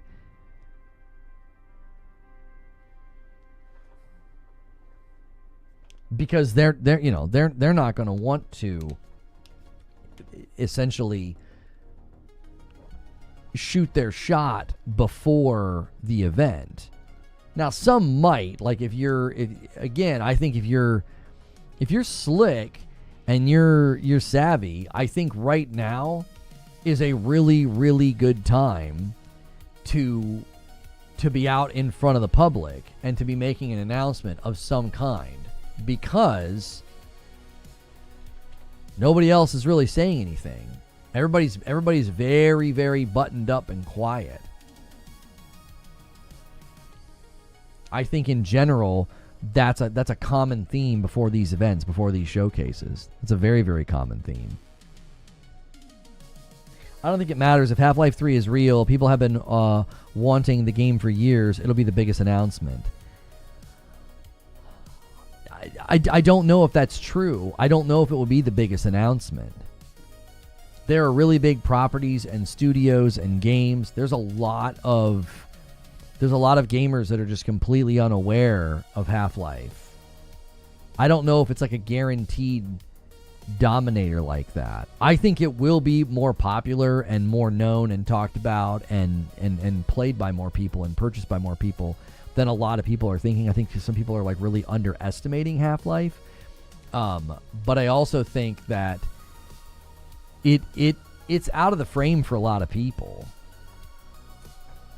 Many people never played it. I have such a hard time caring about Half-Life 3. It's been 21 years since Half-Life 2. I feel the same way about Beyond Good and Evil 2, Portal 3, Elder Scrolls 6, Fallout. Here's sort of my posture on games like that, whether it's like Elder Scrolls, Portal, Beyond Good and Evil, or in this case, Half-Life 3. As long as the game is good, I don't care how long I have to wait. Like, I'm seeing there are videos now cropping up. I saw one where the guy's like, is Naughty Dog going to skip an entire generation? He's very upset. And to me, I value, quality over cadence always. So if someone says, hey, we need another year, the game's not going to be to the quality standards that we want, I'm like, okay, that's fine. I'm not going to like berate them and throw a tantrum and be like, this is ridiculous. This should be out right now, or this should come out when you said it was going to come out. I think a lot of the times gamers complain about undercooked food, but then get angry when the food's taking longer to come out. It's like you gotta pick one. This is no shade, says Zubair, but some of you seem to be very focused on the age of an IP. I don't understand that. Each product lives and dies based on its own merits. Yeah, so like if the game comes out and crushes it, I don't care how long I had to wait. I'm not like, oh, well, Half-Life came out a long time ago. Like if a good example, really good example, is there are people who are really excited about the First Light James Bond game. It's been a while since we've had like a mainline James Bond game. I mean, if you want to go all the way back to like GoldenEye, you could be like, man, it's been a really long time. And that doesn't mean it can't be a really great game. Skipping a 7 to 8 year console generation is not the same thing as me waiting 21 years. We've had 3 console generations since Half-Life 2. Let me push back on what you're saying a little bit though. I can't speak for you, but I don't know if everybody would say, yeah, I've been waiting for 21 years. It eventually drifts from the frame and you're just playing other things. You kind of forget about it. A good example would be Beyond Good and Evil. Like, I don't care when it comes out. Just make it awesome. Just make it awesome. Who cares? Especially when you have a backlog that you're like trying to fight your way through. Like, what's the big deal if Half-Life 3 took all this time to come out? I don't know. I don't know. I kind of feel like if your favorite anything goes dark for a really, really long period of time and then finally comes out with a new installment, movie, show, music, video game, As long as it's really good, I would guess that in that time you were just doing other things and playing other things. I think people are taking my opinion out of context. I'm not sure how we can take it out of context. We're reading it. I'm just reading what you're saying within the context of the discussion of like, I mean, we can go back to what you originally said, which was you said, they could announce all those games today and I wouldn't care or be interested in those games. Plus, taking 15 years is insane. I have a hard time caring about Half-Life 3 when it's been 21 years since Half-Life 2. I feel the same way about Beyond Good and Evil 2, Portal 3, Elder Scrolls 6, Fallout 5. You express that you have a lack of interest in something because you've waited a really long time for it. I don't think anybody's misrepresenting what you said. We took it at face value and we've reacted to it. If James Bond disappeared for 20 plus years as a film, it would be harder to get people engaged again when many people will have forgotten about it. Not if the movie's amazing. Not if the movie's amazing. Didn't that first Star Trek movie, when it came out, the one that J.J. Abrams did with tons of lens flare, didn't that do really well? It had been a really long time, had it not, since we had gotten like a new, like a Star Trek film? I feel like it had been a really long time, and I feel like it did really well. I could be misremembering. I could be wrong. But that's my memory of that, is that we waited a really, really long time, and I feel like it did really well. You're going to wait 12 years before GTA shows up? I'm not trying to tell you should be excited. That's not what I'm doing. I'm saying if the game is really, really good, I don't think the gaming public is going to care. No one's going to be like straightening their glasses and be like, hey, I know you're having a really fun time with Half-Life 3, but did you know they made us wait for 21 years? You know, stop having fun energy. I don't think you're going to do that, Chris. And I don't think anybody will. I think if it's a good game, no one's going to care. I've seen it happen in films many times before. I mean, if you've got examples, I'd be happy to hear them. I think if a movie comes out, if a franchise comes back and is amazing, everybody's all about it. How's it different from Baldur's Gate 3? Yeah, when did Baldur's Gate 2 come out? Come on. Baldur's Gate 2 came out in the year 2000? And 23 years later? 23 years later? Come on. It took the world by storm. It was all anybody talked about. It's not a direct sequel. Come on. Look at the name. Look at the name and apply the argument we've been having, Siriu. If a game comes out and it crushes it, no one's like, yeah, but Baldur's Gate 2 came out 20-something years ago. If Half-Life 3 comes out and is bonkers awesome, no one's going to care that it's been 20-something years. Nobody's going to care. Now, if right now your argument is, I don't really get excited for it because I've been waiting for too long, that's totally fair. My pushback is, if they nail it, you're going to care. You are going to buy it and be excited. I'm very confident in that. I can't imagine being like, I've just waited too long. Now, if you've moved on from the genre and you don't really want to play like a first-person shooter or something, maybe. Baldur's Gate 3 is an anomaly. It's not common for that to happen.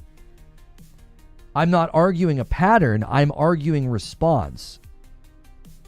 I'm not arguing pattern. I'm saying Baldur's Gate proves what I'm saying, that if a game is killer, consumers and gamers respond to quality. They respond to excellence. If a game comes out and crushes it, no one's going to have pause and be like, I don't know about Baldur's Gate 3, man. The last one came out 23 years ago. I think that's too long for me to wait. They're like, no, it looks incredible. It was built with passion, and the quality's through the roof. The freedom is through the roof. It's one of the best CRPGs ever made. And they're in.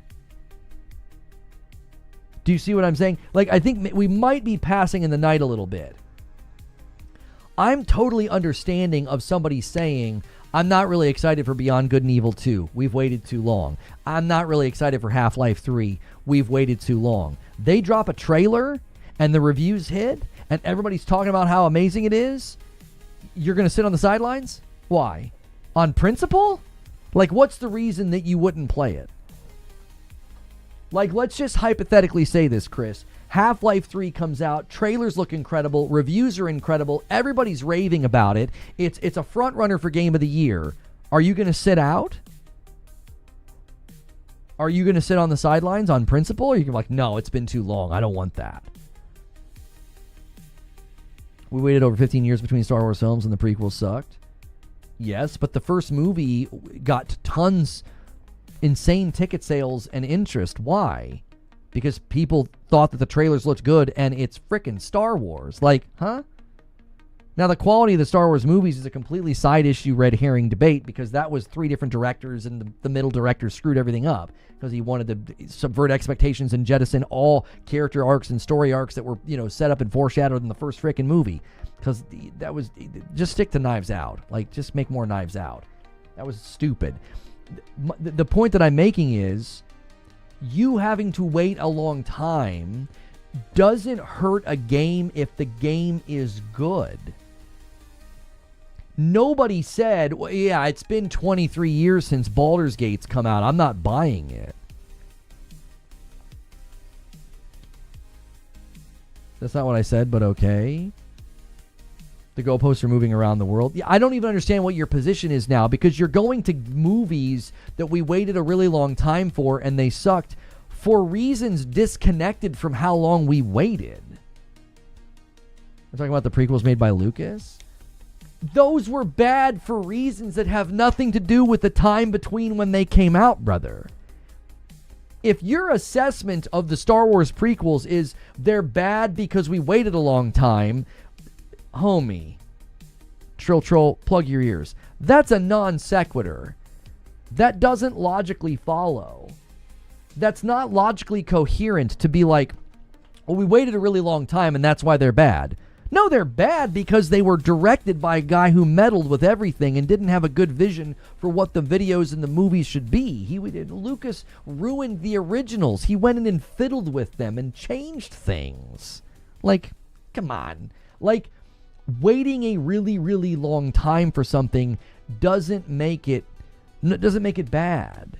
Like, if Half-Life 3 comes out and is killer and they've done an excellent job with it, nobody is going to say, well, that's an exception because typically when we wait a long time for something, it's bad. Wait, what? I don't understand that at all. I'm not even sure I understand your position. I'm having a hard time falsifying what you're claiming because I feel like you're now claiming different things. Originally it was you weren't interested because you had to wait for too long. And you seemed to be, maybe I'm incorrect here, you seem to be attaching that to public interest. Like the public's not going to be interested because it's been too long. The hype was real for the prequels. Sort of proving my point, right? Sort of proving my point that, like, waiting a long time doesn't... You know what I mean? Who gave you the permission? Champagne Joyer. I'm not sure what you're talking about. Permission for what?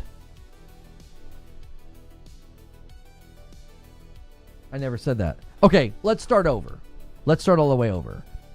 Explain to me what you meant by the following statement, okay? You said, I just have such a hard time caring about Half-Life 3 when it's been 21 years since Half-Life 2. I feel the same way about Beyond Good and Evil 2, Portal 3, Elder Scrolls, Fallout 5. They could announce all those games today, and I wouldn't care or be interested in those games. Taking 15 plus years between games is insane. I need you to explain to me how I misunderstood what you said.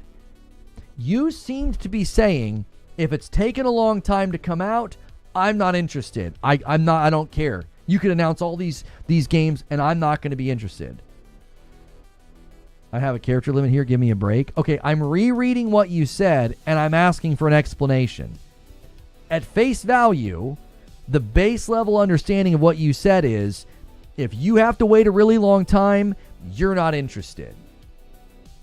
And then you were pointing to movies that we waited a really long time for, and then they sucked, it again seemed as though you were attributing the lack of quality and value in those movies to we waited a long time. If at any point I'm misrepresenting your position, feel free to correct me. These are just things that you have said, and I'm trying to understand now what your position is on a Half-Life 3 in particular. Half-Life 3, seemingly imminent, and you're expressing a lack of interest that you connected to it's taken too long or I've waited too long. My pushback, because I told you, I was like, I could kind of understand where you're coming from, but my pushback was, if the game is good, it isn't going to matter. If they crush it and it's got a 91 on Metacritic and everybody's singing its praises, it's not going to matter that we waited 21 years. Just like Baldur's Gate 3, it didn't matter that it had been 23 years since the last Baldur's Gate. They made an incredible game, and it was Game of the Year. It's one of the highest praised CRPGs probably in history. I'm speaking for myself, not the general public. I know there are plenty of people looking forward to Half-Life 3 and Elder Scrolls. Okay, I completely understand someone's interest level being low for Beyond Good and Evil, because it's like, it's just so out of the frame and so forgotten. How could you be excited about it? I mean, we don't know anything, right? The question that I asked you that I think got lost in the fray here was this. Let's imagine, let's do this again. Let's imagine that Half-Life 3 comes out and it's incredible. 91. It's a Game of the Year frontrunner. Everybody's talking about how awesome it is. Are you sitting out? Are you abstaining? Are you like, took too long, not interested? Like, would you not then be interested because it's being praised and because it seemingly is so good? I always said I'm not interested because they've taken too long to make it, but if it's good, then great. I'm happy they didn't mess it up, and I'll probably play then. Okay. It really did seem like you were like pushing back on like what I was saying, almost trying to convey this idea that like, no, dude, it's been too long. Interest isn't going to be there. You know, if that's not what you were saying, then it was just, you know, you were just speaking for yourself, which is why I initially asked. I was like, well, if it's amazing, aren't you going to buy it? Like, aren't you going to, if it's really good, you're going to give in, I would guess. I never said I'd never play it. Right. I asked you, and we got off on the other lanes of thought about like, you said Baldur's Gate was an anomaly, and then you started going to movies, and it was like it did seem to me like you were connecting waiting a long time and then it was bad, like with Star Wars. Because I invoked Star Trek, and then I think you just probably were like, yeah, but here's a bunch of movies that we waited a long time for and they were terrible. I don't think any of those movies were terrible because we waited. They were terrible because they were terrible. Waiting isn't the issue, because I think Rockin' Hard Dude is asking a very fair question, like, what does time have to do with it?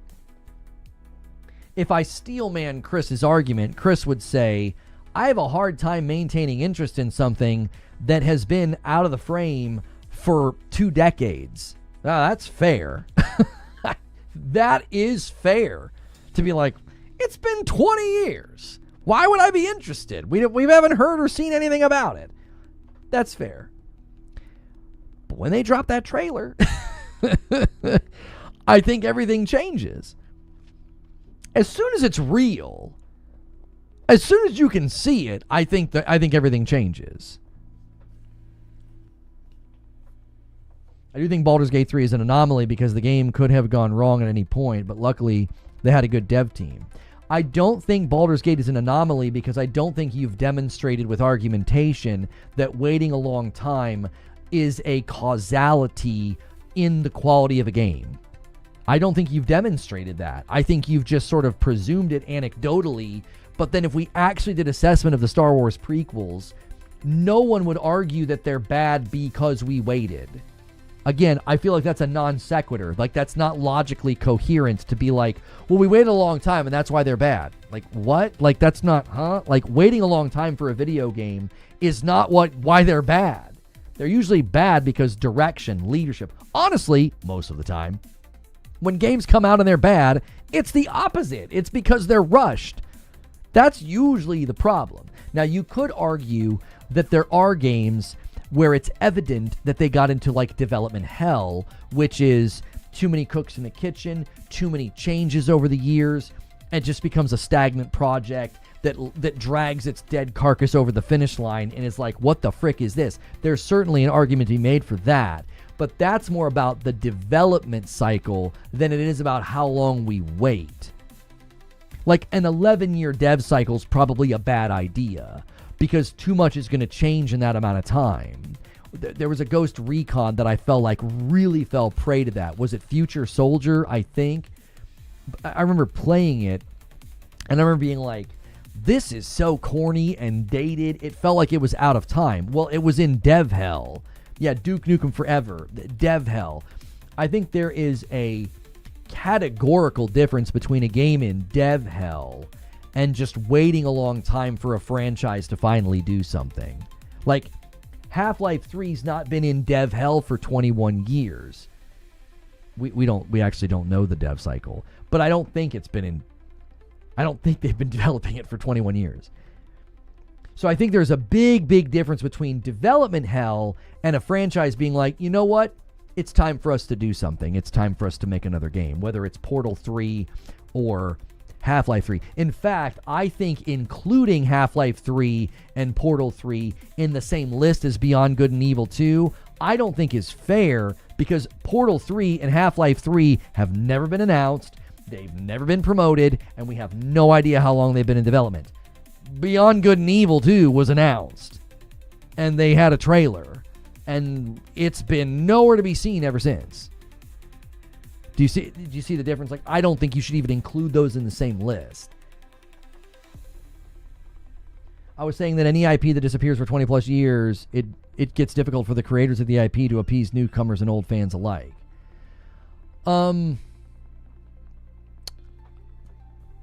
Yeah, I would say that's fair, that you're going to face challenges of you have no momentum or velocity with an existing audience.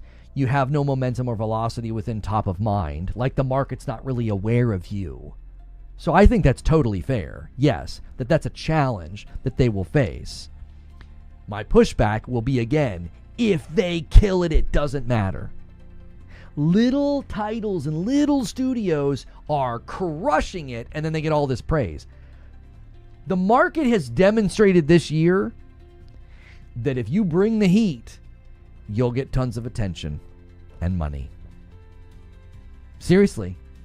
The market has demonstrated this year, 2025, in spades, that if you bring the goods, it doesn't matter who you are. It doesn't matter if the IP is new or not. Expedition 33 is shoulders above, head and shoulders above games with big followings and a big amount of velocity. Both Hades and Silksong had a lot of velocity and a lot of notoriety and a lot of established goodwill, and Expedition 33 is above them in the running. And it was a brand new IP from a small studio.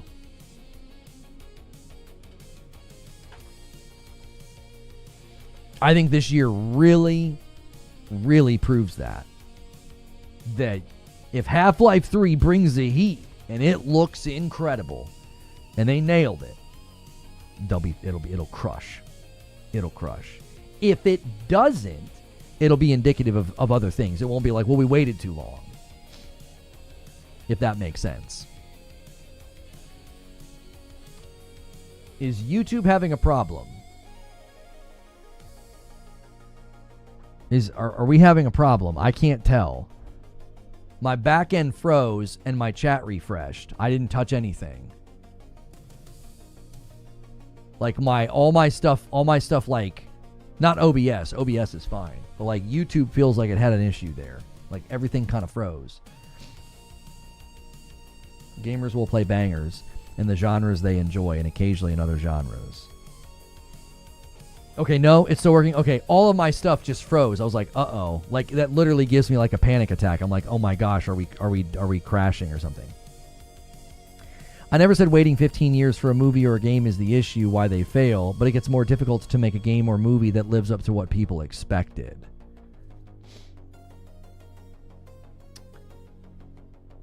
Yeah, I would say that the issues with like the movies that you cited, like Indiana Jones and Star Wars, I don't think they failed to live up to what people expected.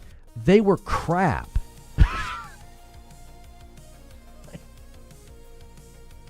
Like an example would be if I make you wait an extra hour for dinner and the recipe is garbage, you can't be like, well, it's because you made me wait so long that you can't really live up to my expectations.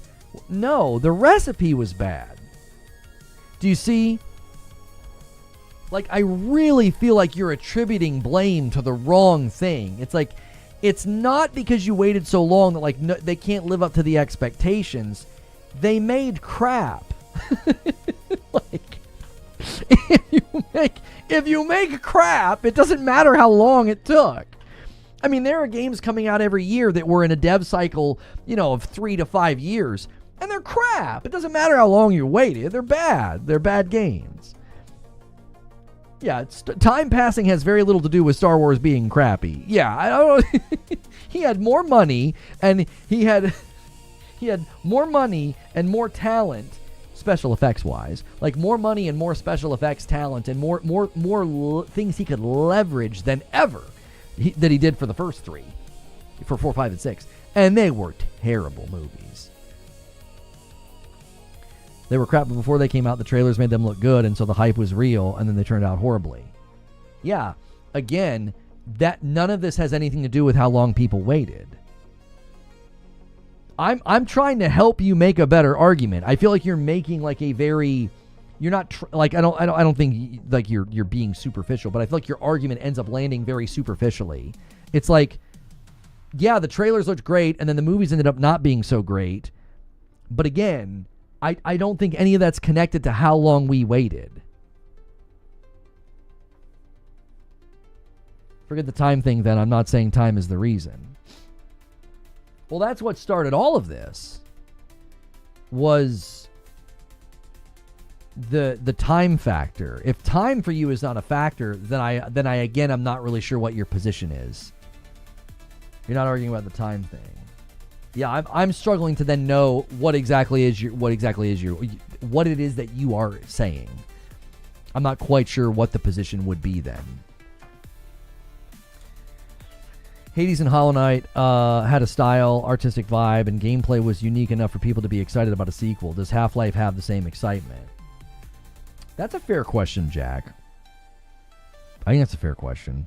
I think that Half-Life 3 has what I would call prestige and mystique, like, coupled together. People know the name, so it has prestige. It has mystique because people are like, where the frick have you been? What are you doing? What 20 years? I think that's in its favor, actually. Seriously. It's like, we'll call it prestige. I made up a word. It's a hybrid. It has prestige and mystique kind of together. It has prestige. It's like, wait a minute. I've heard about this game. I've heard Half-Life 2 is like one of the best games ever. Where's this game been? And all of a sudden it's coming out with a new one? I think it has that in its corner. I don't think that hurts it. I think that helps it. Think about, let's throw out another one. All right. Okay. Think about Red Dead Redemption 2. It's unlikely that we see a Red Dead Redemption 3 anytime soon. We know that GTA 6 is coming out. Let's say best case scenario, GTA 6 comes out next year, and then like 6 years later, they'd ship Red Dead Redemption 3. All right? That's 2032. That's 14 years since Red Dead Redemption 2 came out, right? I think it would have prestige. It would have it. It would have prestige. Both prestige and mystique. People would say, hey, listen, I know Red Dead Redemption 2 is claimed to be like one of the best games ever made. And we haven't seen or heard anything for 14 years. it would have all that in its corner. I think Half-Life similarly has this prestige of like Half-Life 2 is considered one of the greatest games ever made. You make a top 10 list of like the best games ever made, and I feel like Red Dead 2's on there. I feel like Half-Life 2's probably on there. You know, Portal 2 might be on there. One of the Grand Theft Auto is on there. Stop trying to make Prestige happen. It's good. Prestige is good. But seriously, I think Half-Life 2 has that in its corner. There's enough awareness of it, and there's enough prestige for it.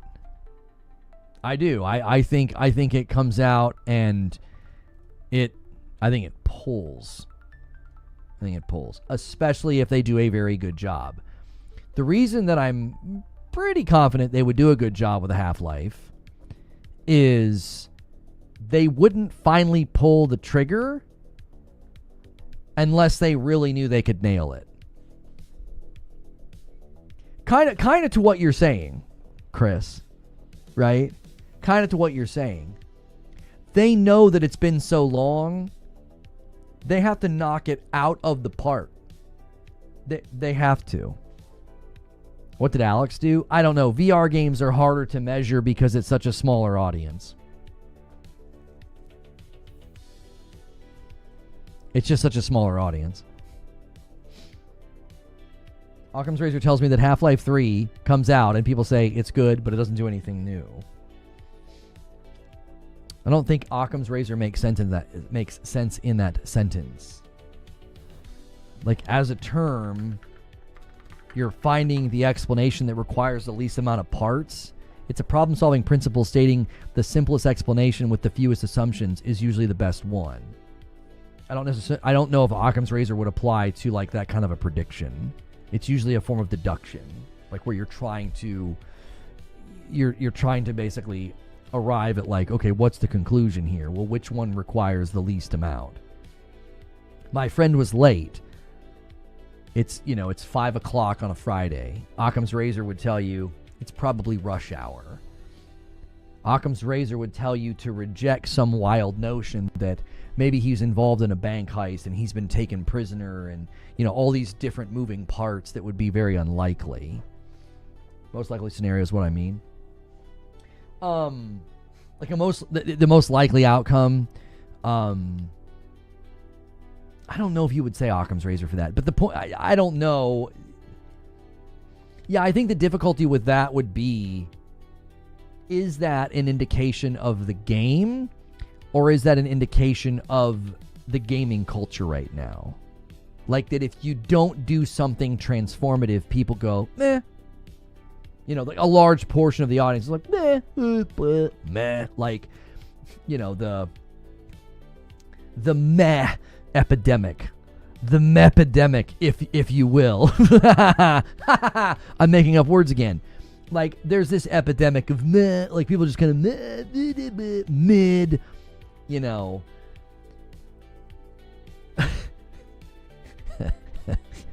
Mepidemic is good, though. That's actually good. Come on. That's actually pretty good. In any case,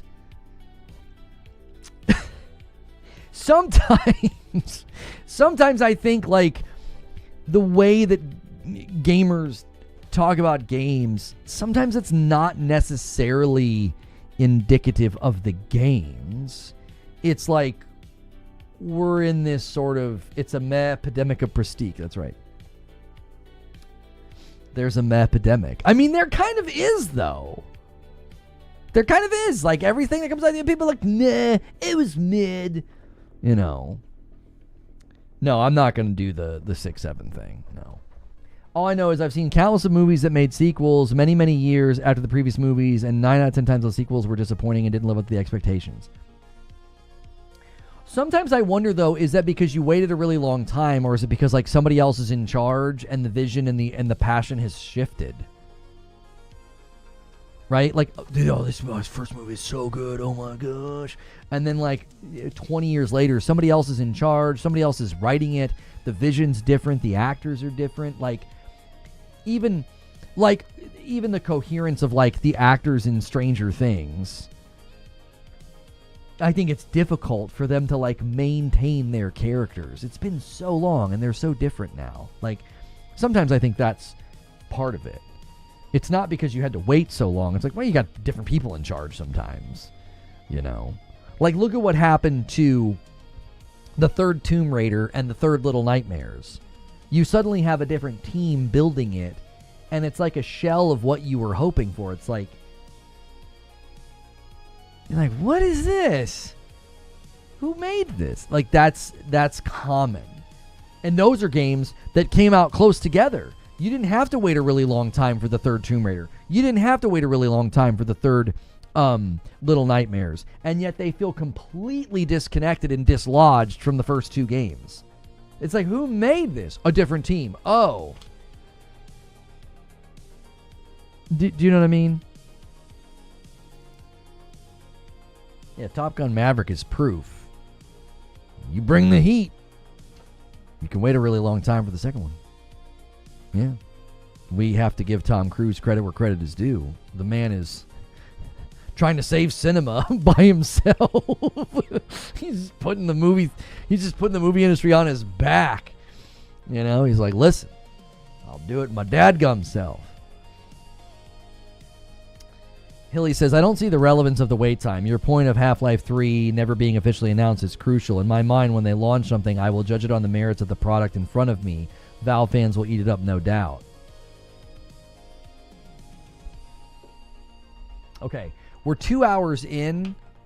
I feel like this has been a fantastic discussion. We've done a lot of Half-Life 3, the Half-Life 3 announcement, speculation, for like next week.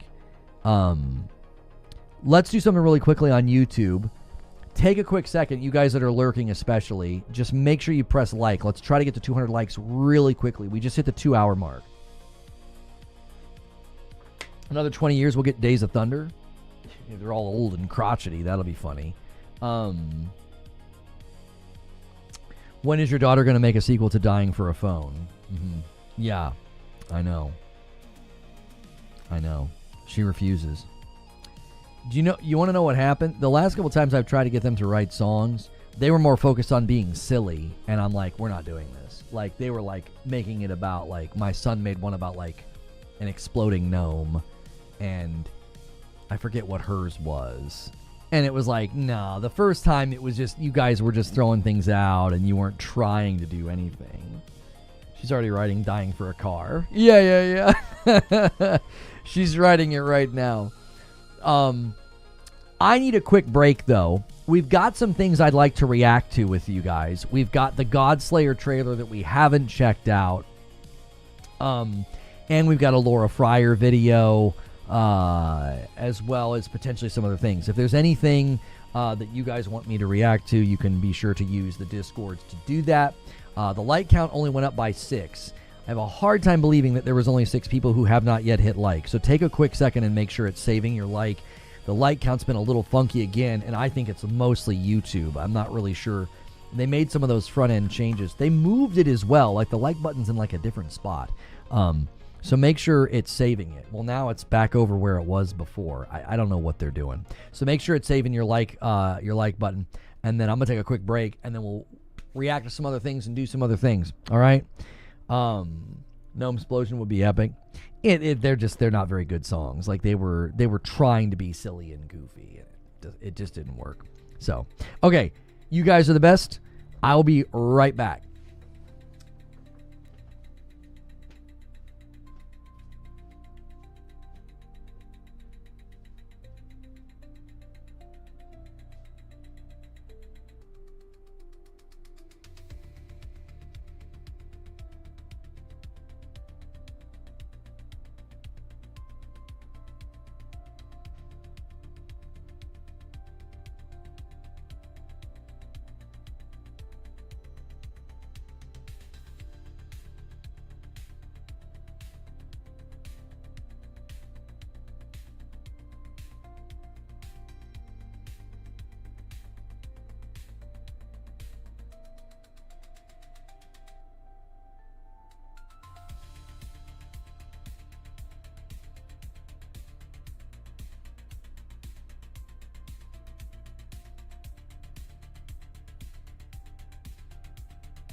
I'm back.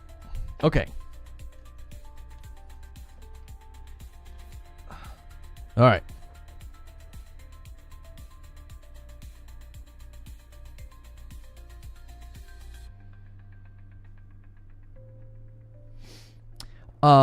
Thank you, Norin So Rad, for 18 months. Says Loney Baloney. Boom, 387. Nicely done.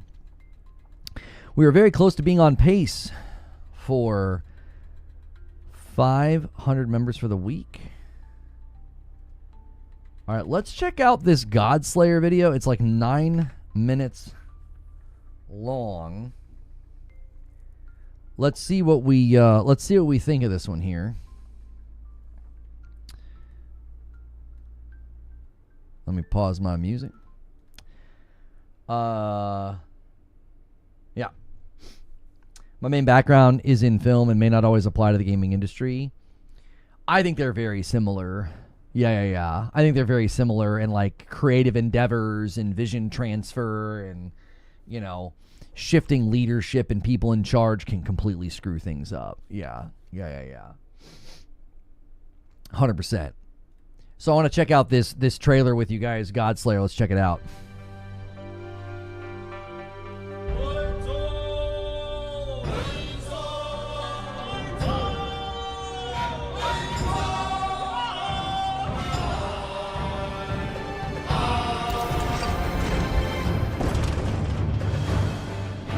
The soundtrack's already very good.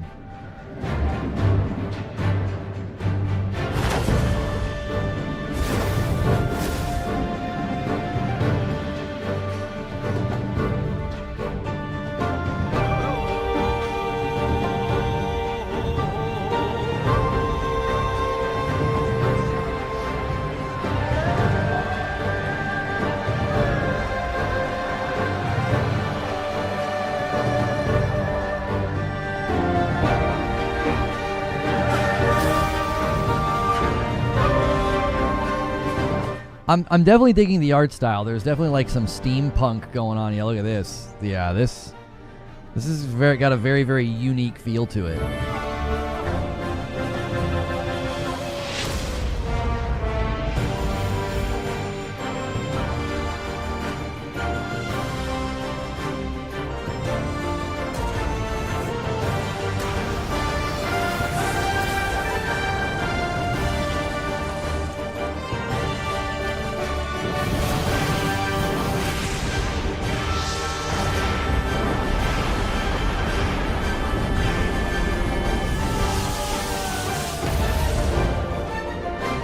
Yeah, we got a lot of influences going here. Like I say, steampunk, very, you know, like there's like a very mixture here with Asian, but then like kaiju, almost like a Gundam thing popping up.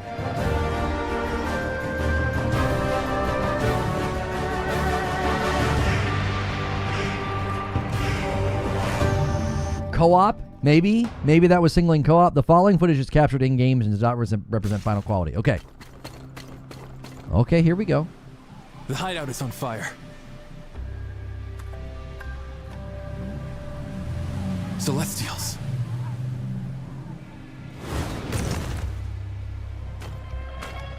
Master, they must be after the researcher. Could be. We need to act fast. I'll deal with the Celestials. You go on ahead and find out what's going on. Don't do anything rash.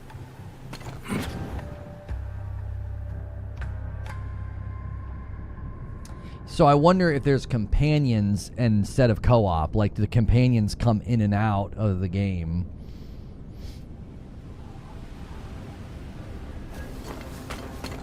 Easy for you to say. Now, how do I get past all the soldiers? What happened? Again, is it?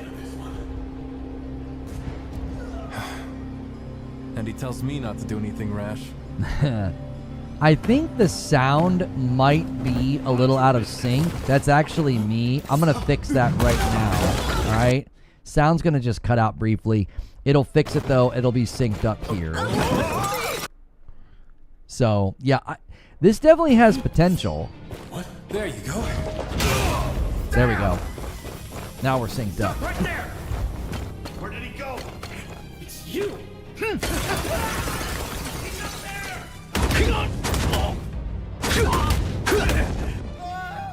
Okay, the kung fu. Yeah. The like elemental infused kung fu is pretty awesome. Stop! There he is! Nowhere to run down. Yes! You guys saw it. You saw my favorite thing. There was definitely a parry in there. Ooh wee!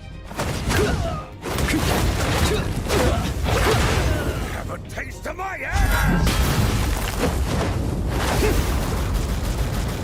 No! Put it out! Put it out! Wait, did he do a combo to cast that spell? It looked like he did some kind of a kung fu combo to cast that fire spell. Oh, he picked it up! That truck's like... Let's take a little detour. Cool off, you lot.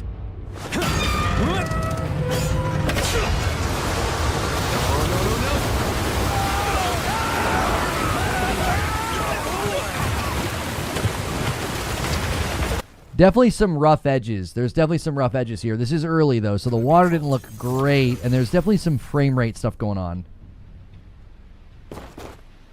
He just froze homies and was like, I'm leaving. What's going on here? Yeah, it looked like the weapon was a one-time use. Like, you're not going to be picking up and, like, equipping other people's weapons. Like, maybe just using them for a brief time. Here we are. Fodder, fools, humans. Which is next?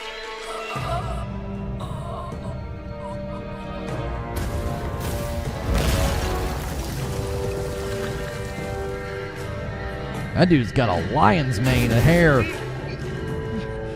This game is called Godslayer. Master.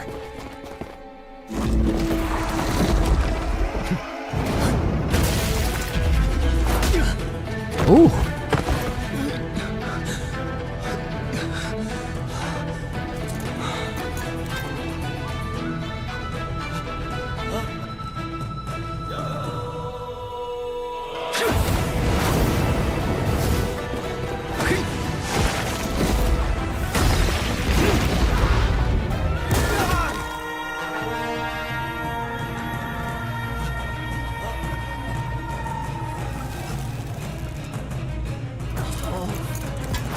That's gonna hurt.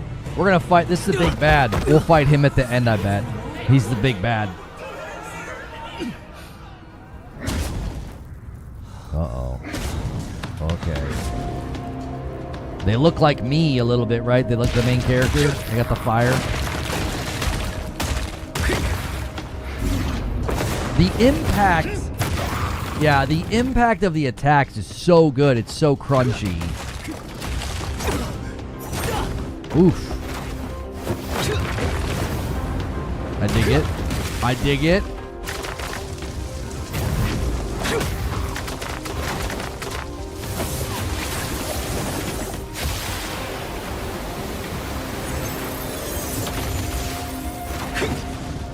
Blow him up. Yeah. This is sick. Woo! Frames! Oh my... Oh. That's my only concern with games like this. When there's so much particle and elemental effects, my concern is performance. Always. Like, is it going to tank performance and make it hard to... Holy mackerel.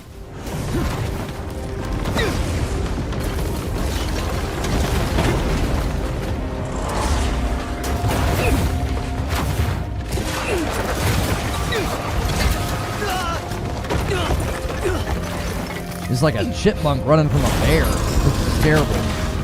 Oh. Go! Head for the signal.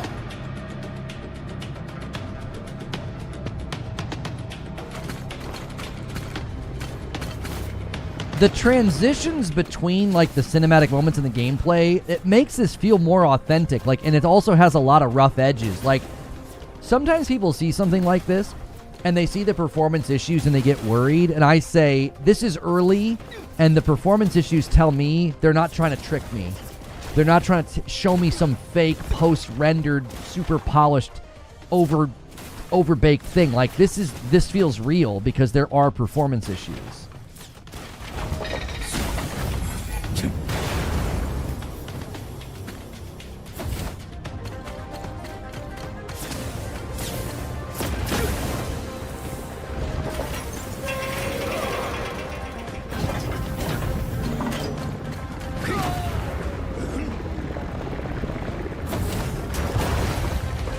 Ignore performance. Do we see a vision here? Yeah, I see a clear identity. I see a very cool vibe of like fighting style.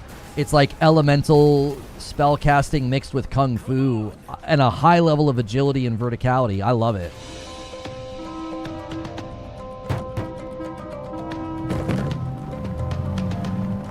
Yeah, I'm in. Wishlist now on Steam. Yeah, I the Godslayer as a game and a concept. Good name. Good vibe, good art style. I'm definitely adding that to the wish list.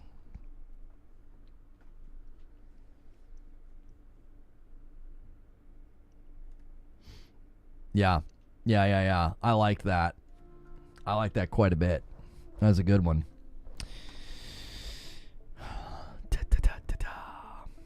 I got something else I wanted to do with you guys. Not on topic with Half-Life, obviously. If you're coming in for Half-Life 3, I don't really have the ability to like change title and thumbnail while we're live. That tends to not be the move. So if you've never been here before, if it's your first time being here, we're about 2 hours in. Usually around this time, we pivot to other segments that will be timestamped below. And one of those things is a video from Laura Fryer that I want to watch. Seems to be some nonsense going on with respect to Arc Raiders, and she has some thoughts on it that I think are quite good. Okay.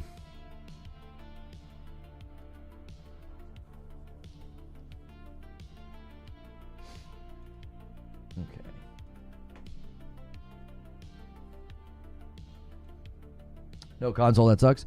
There's a lot of games like that, man. That's why I was always telling you guys, hey, somebody ordered some coffee. Thank you so much, Corgo, for grabbing 2 bags of the dark roast. Right now, if you guys are coffee drinkers, you can snag our light and our medium roast. They're 12-ounce bags, and you can snag them for $10.95, cheaper than any coffee you could buy at the store right now. This is like $20 a bag coffee that we're discounting heavily because we're moving through the inventory, so you can kind of benefit from that. I know things are getting more expensive out there, and yeah, so, and right now we are 13 away from the next milestone on the members. I've got that off the screen though because we're going to be doing another reaction here to Laura Fryer. You guys may be familiar with Laura Fryer. I want to check out her video about Arc Raiders, the Eurogamer thing, and kind of how she's viewing the industry right now. Which, I don't know why she's using copyrighted music like right here at the beginning, so I think I'm actually going to turn this portion down. Just tried to tank Arc Raiders' review score by giving them a 40% rating on Metacritic, dragging the aggregate from 94 to 84. Why? Because the game wasn't good? No. Because the writer didn't like how Embark Studios built their game. They didn't like that Embark used actor data and a text-to-speech system to generate new lines, saving weeks' worth of work. And everyone got paid. No stolen voices. They did it right. Eurogamer gave Concord a 60%. They felt the $400 million flop that shut down in 11 days was better than Arc Raiders. And to top it off, they gave Call of Duty Black Ops 7 a 3 out of 5.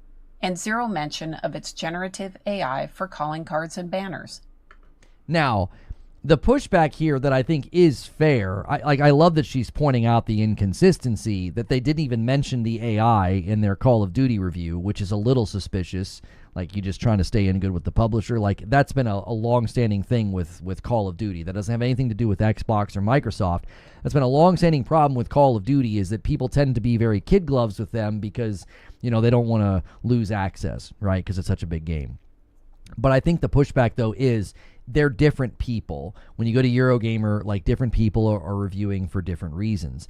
This actually adds to her point that, like, hey, you should not be reviewing something based on your own personal quibbles with, like, AI. She said 400 million. Yeah, the 400 million thing with Concord gets thrown around. I wish it didn't. I really wish that would have been better researched and covered, because it was not a $400 million game. It was investment money that Firewalk procured that was not spent on Concord entirely. Like, come on. It's a travesty. But Embark?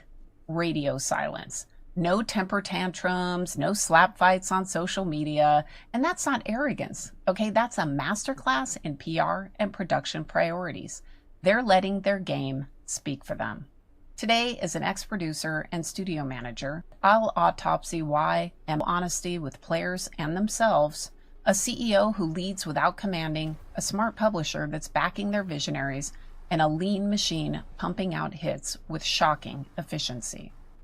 First, Embark knows that Metacritic doesn't pay the bills, players do, and players love the game. Even Eurogamer praises the rich PvE, the friendly community, the tense raids. The writer seems to love the game and then docks it for using AI on things like emotes, a decision that saves time for the actors and the team. They call it abhorrent ethically. It's ridiculous. And then you had Concord, which was dead on arrival, and it got a pass. The other thing to point out about the Eurogamer article, I've got my review on the channel here. I read through the Eurogamer article. If you guys want to check that out, it's called Arc Raiders, the AI Problem. I take them to task for presuming their own ethics and morality that are not established. Like, they never establish why it's ethically abhorrent. They never establish why it's like a moral or an ethical issue. They just simply assume it and presume it, which I think is very, very frustrating when you read something. It would be like reading something and somebody being like, well, it's my personal belief that lying is wrong, and the game has characters in it that are lying. 2 out of 10. Like, that would be ridiculous. Like, you know what I'm saying? Like, it's one thing to presume morals and ethics that we all agree upon, like lying is wrong. But even in that case, it'd be ridiculous to like judge a game in that realm. And then the realm of the use of AI, there is still a lot of debate about how it is used and how it can be done properly, instead of just presuming, oh, it's always wrong to use it. I just think is so sweeping and ignorant. So reviewers are now going to start policing game production practices? Ooh, we don't like your engine. Is that what's next? Or maybe if a studio has too much remote work, we're going to give you a 2 out of 5? It's crazy to think that a journalist has any business telling the games industry how to make their games. I love the point that she's making here, though. I think it's an absolute slam dunk. To be like, your job is not to be like nanny review state where you're going to like scold an outlet or a game. I'm sorry, scold like a developer or a game for utilizing certain pieces of technology, right? It's like, come on. Like, that's not your job. Your job is to tell us how good the game is. Does it run well? Does it have bugs? Does it have glitches? Like, these are from the same outlets that'll like look the other way when Jedi Survivor has a bunch of performance problems and glitches and bugs and give it great scores and give everybody a false impression about how great the game is, but then you're going to dock Arc Raiders points for the use of AI. Like, it's a complete broken hierarchy of priority. Like, it absolutely has nothing to do with the game itself. This is the games industry bubble I broke down last year, where journalists can end up building a bubble, a clique where they're deciding who's in and out. And it can feel like only the popular developers get a good review, regardless of what they produce. The critics prop up $400 million disasters while punishing others. I would push back a little bit on what she's saying here and not agree with her. I don't think a 60 for Call of Duty or a 60 for Concord is quote-unquote propping up the games or giving them good reviews. I think that's a little bit of a reach. It's not now I think it'd be fair if they gave those games like 80s and 90s, but like a 3 out of 5, which amounts to like a 60.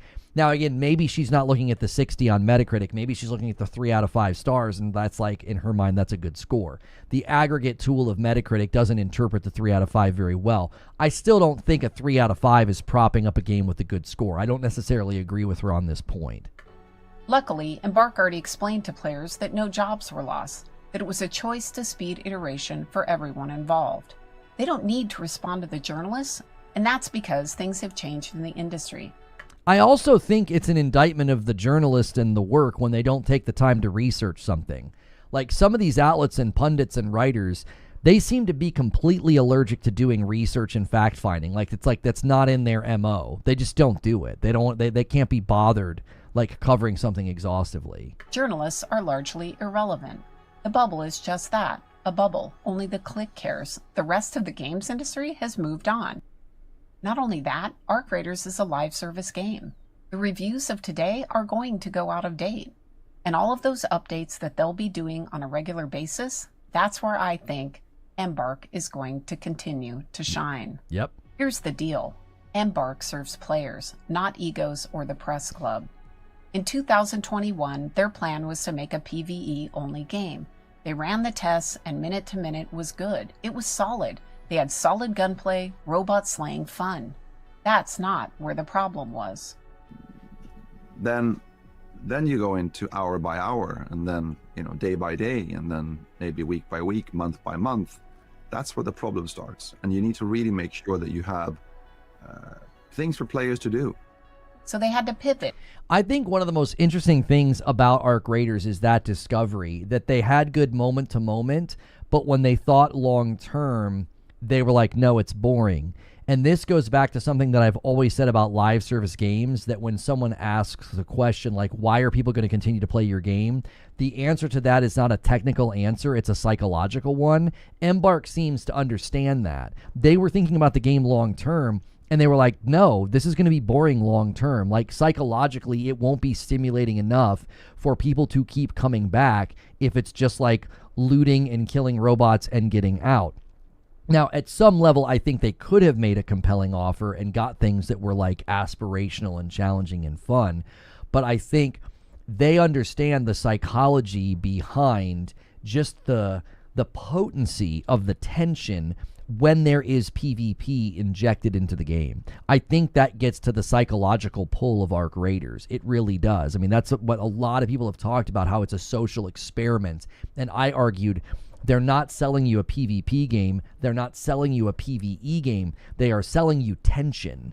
And that tension is memorable because it creates a psychological, emotional cocktail that you remember. It's kind of why Battle Royale is so successful. My daughter cannot stop talking about the number of wins that she has in Fortnite because it's just such a high. It's such a big experience to win in that environment because there's so much going on. There's so much on the line.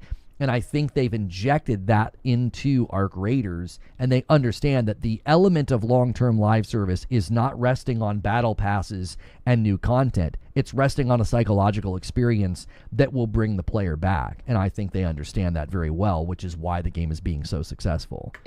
They kept what worked, scrapped the rest, and decided to make a PvP-VE extraction. For non-gamers, PvP-VE extraction is simple.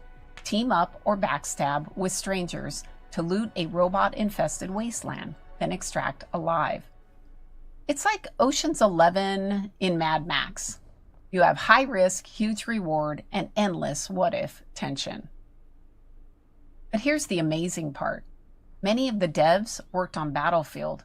They were tired of PvP after years at DICE and EA. They didn't want to add it. Should we consider adding the PvP component? A lot of people, and frankly me included, wanted this to be a PvE game, and I wanted for our vision to work. This problem isn't discussed enough in the industry, and it trips up so many experienced developers. When you start, you are the market, but tastes shift. I learned this young when I was gushing to the Age of Empires CEO about features I'd love, new units, strategies. He thanked me. And then he gently pointed out that a young woman obsessed with an RTS at that time was a complete anomaly. I was not his core market. And that humility is what saves games, and it saved Embark. Brutal playtests over personal preferences. They run the test, set their egos aside, and listen to their players. Now contrast this to everything we heard about Marathon and how you had higher-ups at Bungie ignoring feedback from the studio about like, oh, we should be adding PvE, right? They set that game on a course of destruction by doing the opposite of what Embark did. Embark admitted the hard truths about their game, even though I would have loved another PvE game. And I love the fact that even developers were like, man, let's do something PvE. I'm tired of doing PvP. I think that's a growing sentiment in the gaming culture. But this is a really great contrast to what brought Marathon essentially to almost the brink of destruction, was the idea that, like, we're just not going to listen to feedback. Like, the ego to act like, well, yeah, we're the old guard, we're the old uniforms, we don't need to add PvE. I think that's one of the key points that will make Arc Raiders, I think, just stomp all over Marathon, is that they built such a great PvE game first. That's going to really help it have legs, new content, new environments, new missions, new robots to fight. Marathon just doesn't have that baked into the crust. Trying to add it now will be like trying to retrofit something that I just don't think will get any traction. They are delivering what players want. Someone needs to dare to say what I think is uncomfortable. That's my job. That's how I look at myself. I'm the guy that needs to point out the things that are uncomfortable. I can maybe guide people towards a direction, but ultimately they're the ones that are going to have to figure it out, right? This is CEO Patrick Soderlund, ex-EA executive who understands leadership. He points out problems, shares opinions, then steps back, lets the team solve. He asks those dumb but difficult questions that spark real innovation, no top-down mandates. And that's why pivots work. Ownership at every level means faster fixes, and players can feel it. You can't run a 300-person studio with 2 live games and 2 more reportedly in development and think that you can make every decision as the executive. I know. I've seen execs try it. They try to add value by solving the team's problems, and that doesn't scale. And Soderlund, he scales. Yeah. Then there's the publisher, Nexon. Look, they've had some challenges, and gamers aren't thrilled with some of their choices. But with Embark, maybe they've changed. Maybe they've learned, because they're certainly supporting them. When the finals weren't, had its problems, they were like, okay, this was expected. Here's what you need to do. Think about it. Like, they were super supportive and just take your time, fix this, be patient. We were the impatient ones, not them. So that is for Embark a blessing, and they're very hands off. They let us do our thing. They believe in us, and incredibly supportive. This partnership appears to be working. Having run a studio of this size, I can tell you they're living the dream.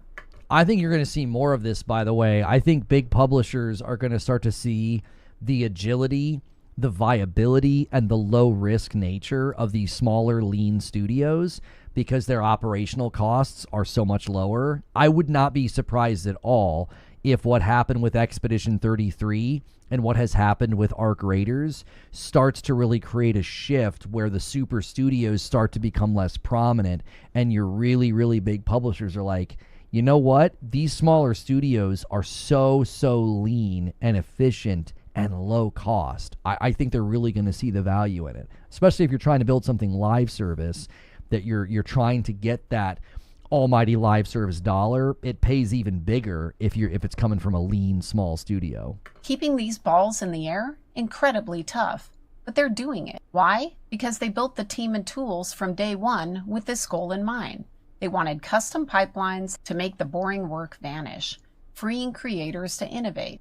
This, combined with autonomy and no top-down management, means lean teams and massive output. This approach is counter to the bloat you've seen in the industry. Yep. And this is why it's so hard watching these big studios struggle. If Ubisoft had had patience with X-Defiant, which they shut down after just a year despite early hype, could they have turned it around? Maybe Sony will take a supportive approach with Bungie's delayed Marathon. They seem to be.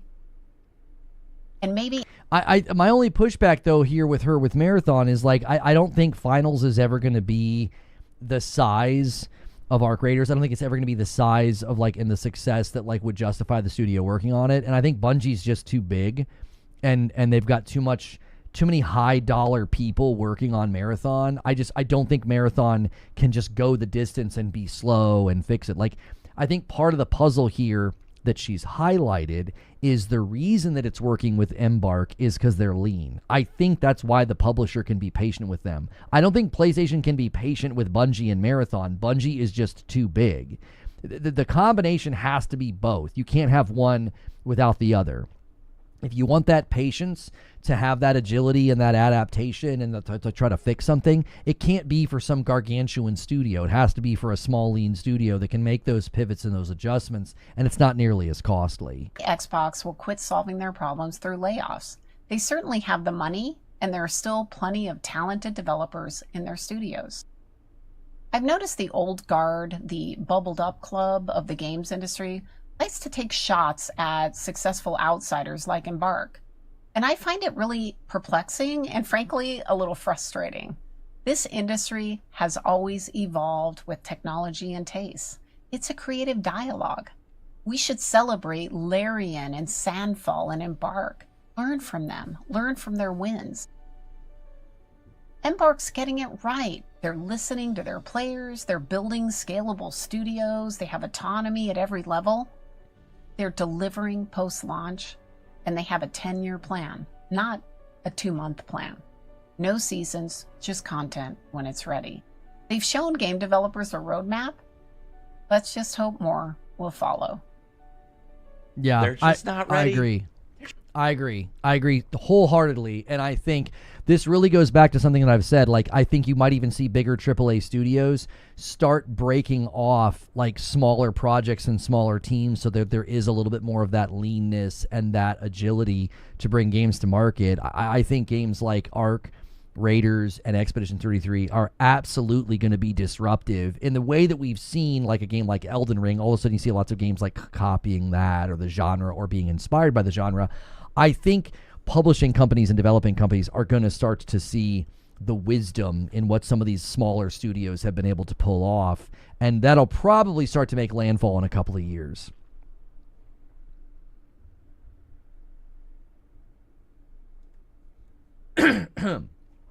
So that was a good video from Laura Fryer.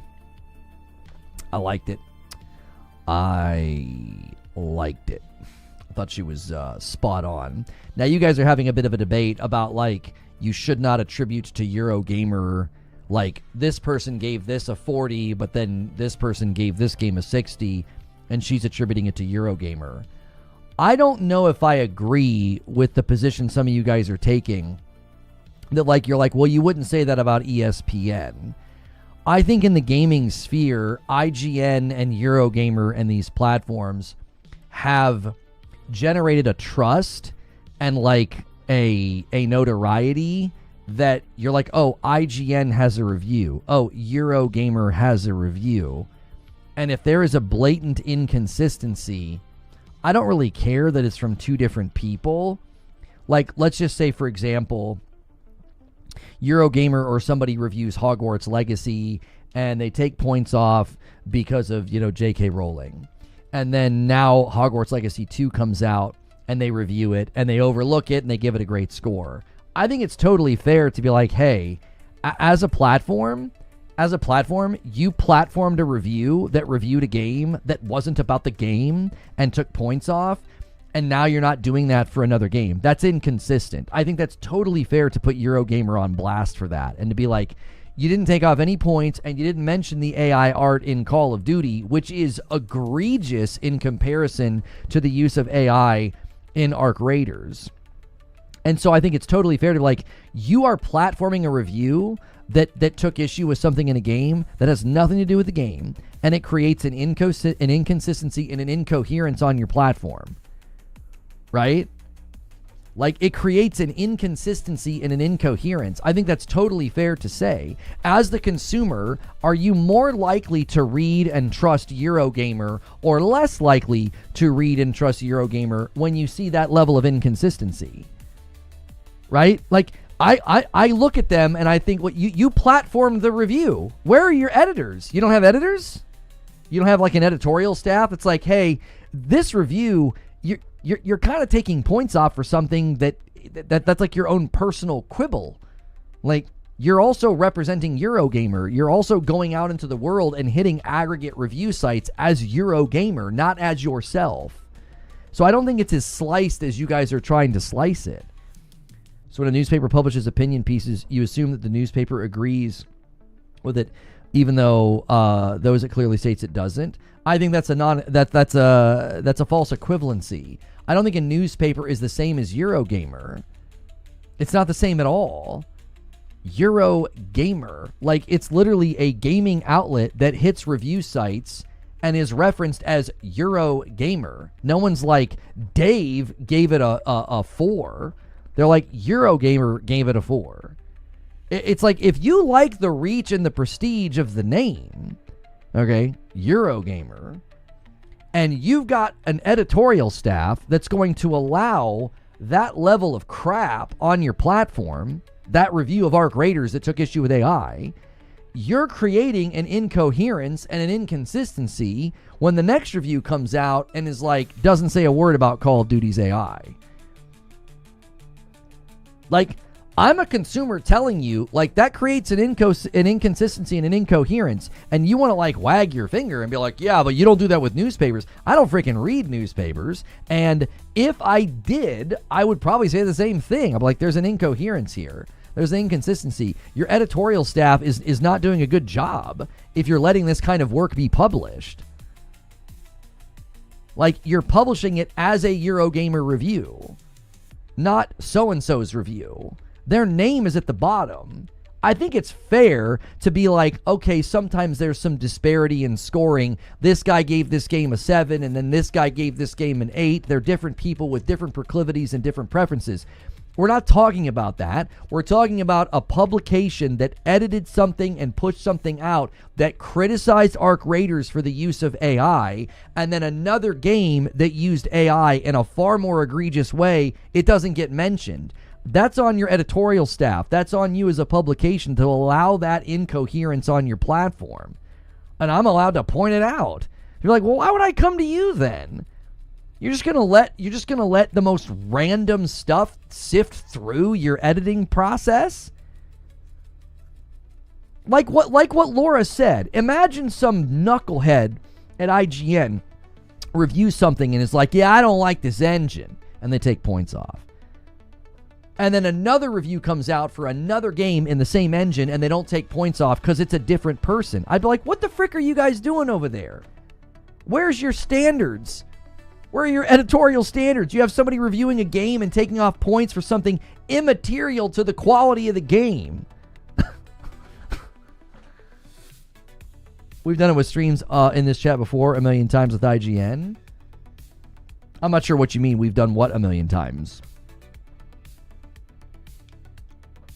I'm just using IGN as an example. Like, IGN as a platform, Eurogamer as a platform, they have the responsibility to do due diligence with editing to say, this shouldn't be in your piece. This shouldn't be taking points off of the game. This is entirely out of left field. Like, yeah, I don't like Dave in their art department. I'm taking points off. They'd be like, okay, that's your own personal issue. That shouldn't be in the review. We should be promoting and asking for different opinions, not asking for same speak. This is wild to me. Categorically, I think you're conflating categories.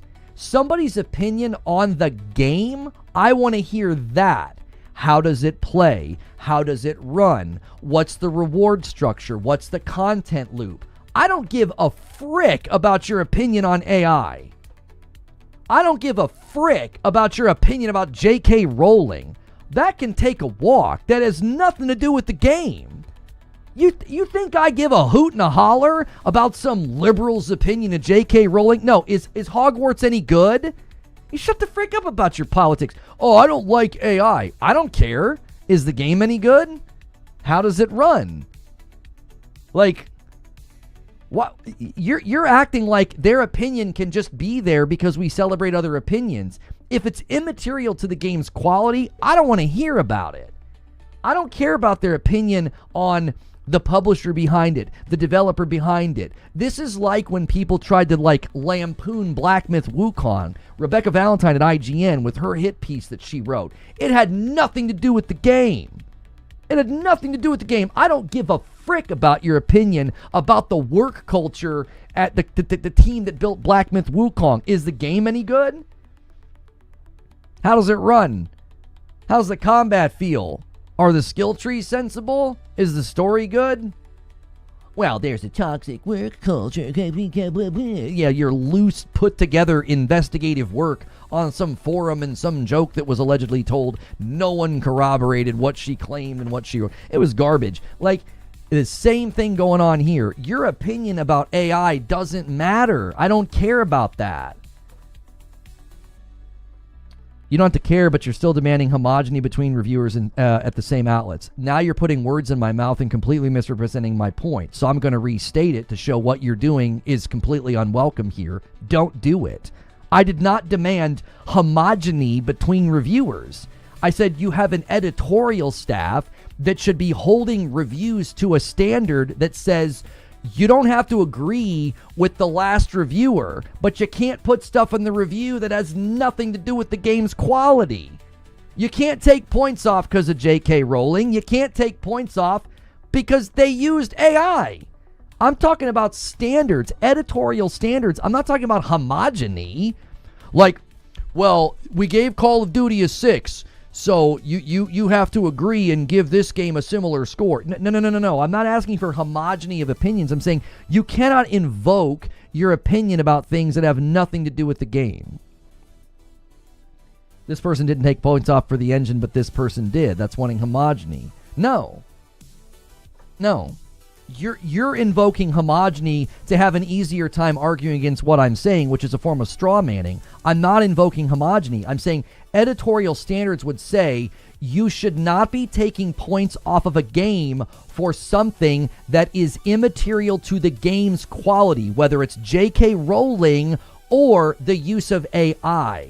Now, you could say they obviously used AI and it made the narrative and the dialogue wooden and fall flat, and it harmed the dramatic punch of some of the scenes. Now we're talking about the game's quality, not your opinion on the ethical use of AI. Do you see? It has nothing to do with the review. Having an editorial standard that comes in and says, listen, this review is not at the standard that we want to put out there. You're taking points off for something that has nothing to do with the game's quality. And what they would say is, as an editor, you need to do the due diligence of substantiating your argument about the use of AI as a detriment to the game's quality. If you cannot make that argument, it should not be included in the article. It should not be taking points off of the game. That's completely out of left field. It's like taking points off because you don't agree with the politics of the studio. It has no bearing on the game's quality. We do the same thing, Eugene, when we get really mad at the anti-wokies who acted like the politics of Erika Ishii was going to affect the quality of Ghost of Yotei. They're doing the same dadgum thing. They're acting like her politics, her views, and what she thinks of the world is going to have some bearing on the quality of Ghost of Yotei. If somebody would have reviewed Ghost of Yotei and did that, you would have said that's a garbage review. You would have said that studio, that platform should have had editorial standards that was like, you can't include that. That has nothing to do with the game. That's just you injecting your own opinion into the situation. It's nothing to do with whether the game was good or whether the mocap was good or whether the writing was good. So that's what I'm talking about. If you have editorial standards, and that review would not have that in there, Eurogamer would have said, nope, you can't do that. That has nothing to do with the game's quality. On the same token, you can't review Ghost of Yotei and take points off because you don't like Erika's Twitter account. It's ridiculous. It would be immaterial to the game's quality to the same degree of your opinions on the use of AI. Like, I don't think they should use AI. Nobody freaking asked you. We want to know if the game's any good.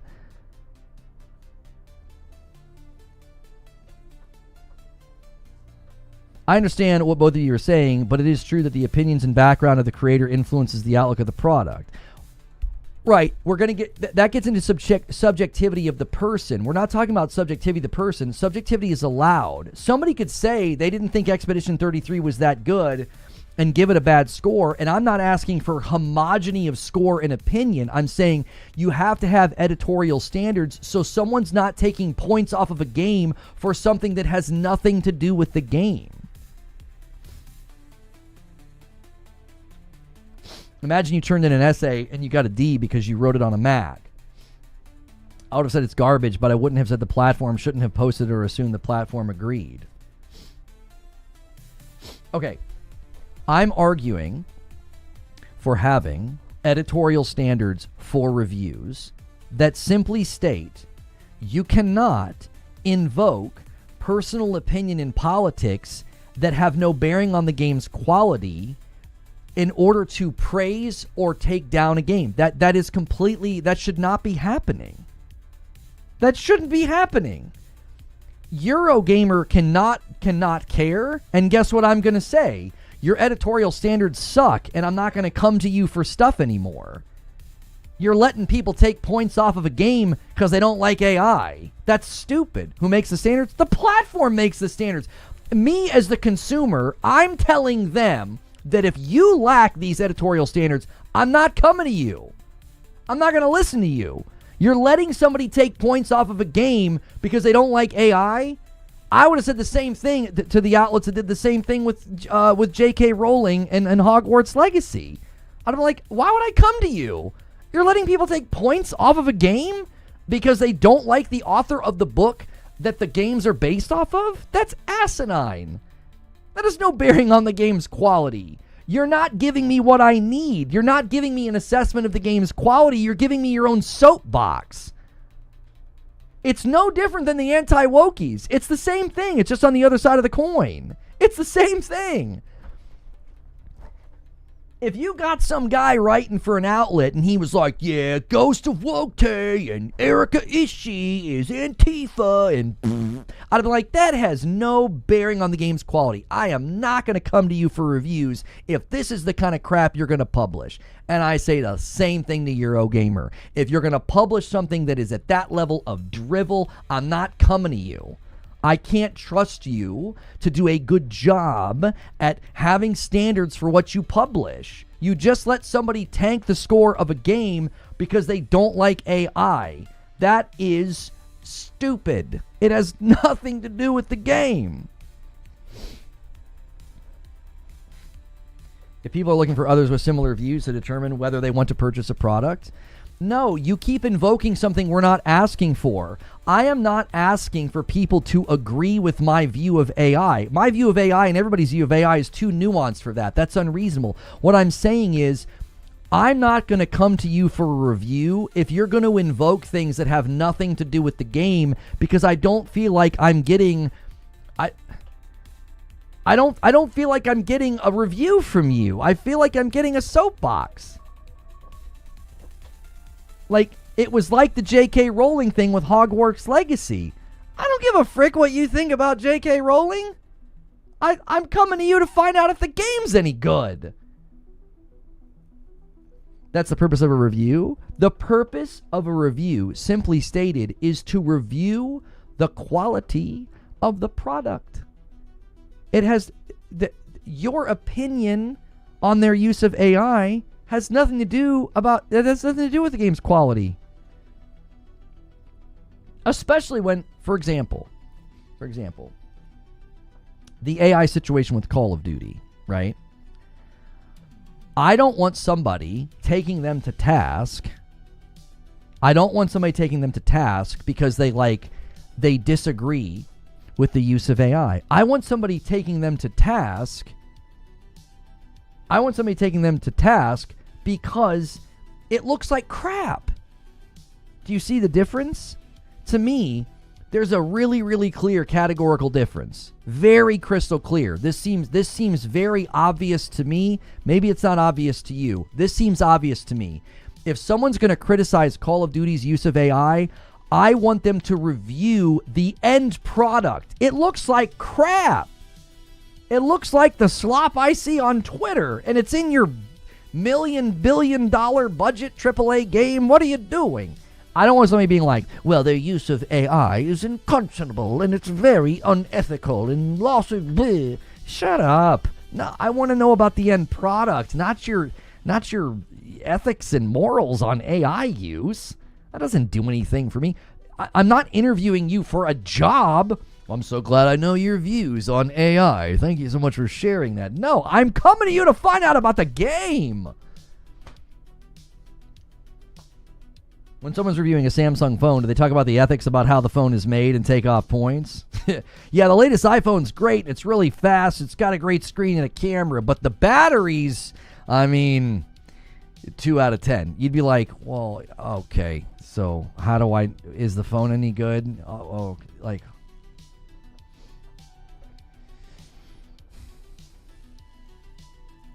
Yeah, right there, Zubair's got a similar line of questioning. Can the hardware reviewer take points off because factory workers are underpaid and mistreated?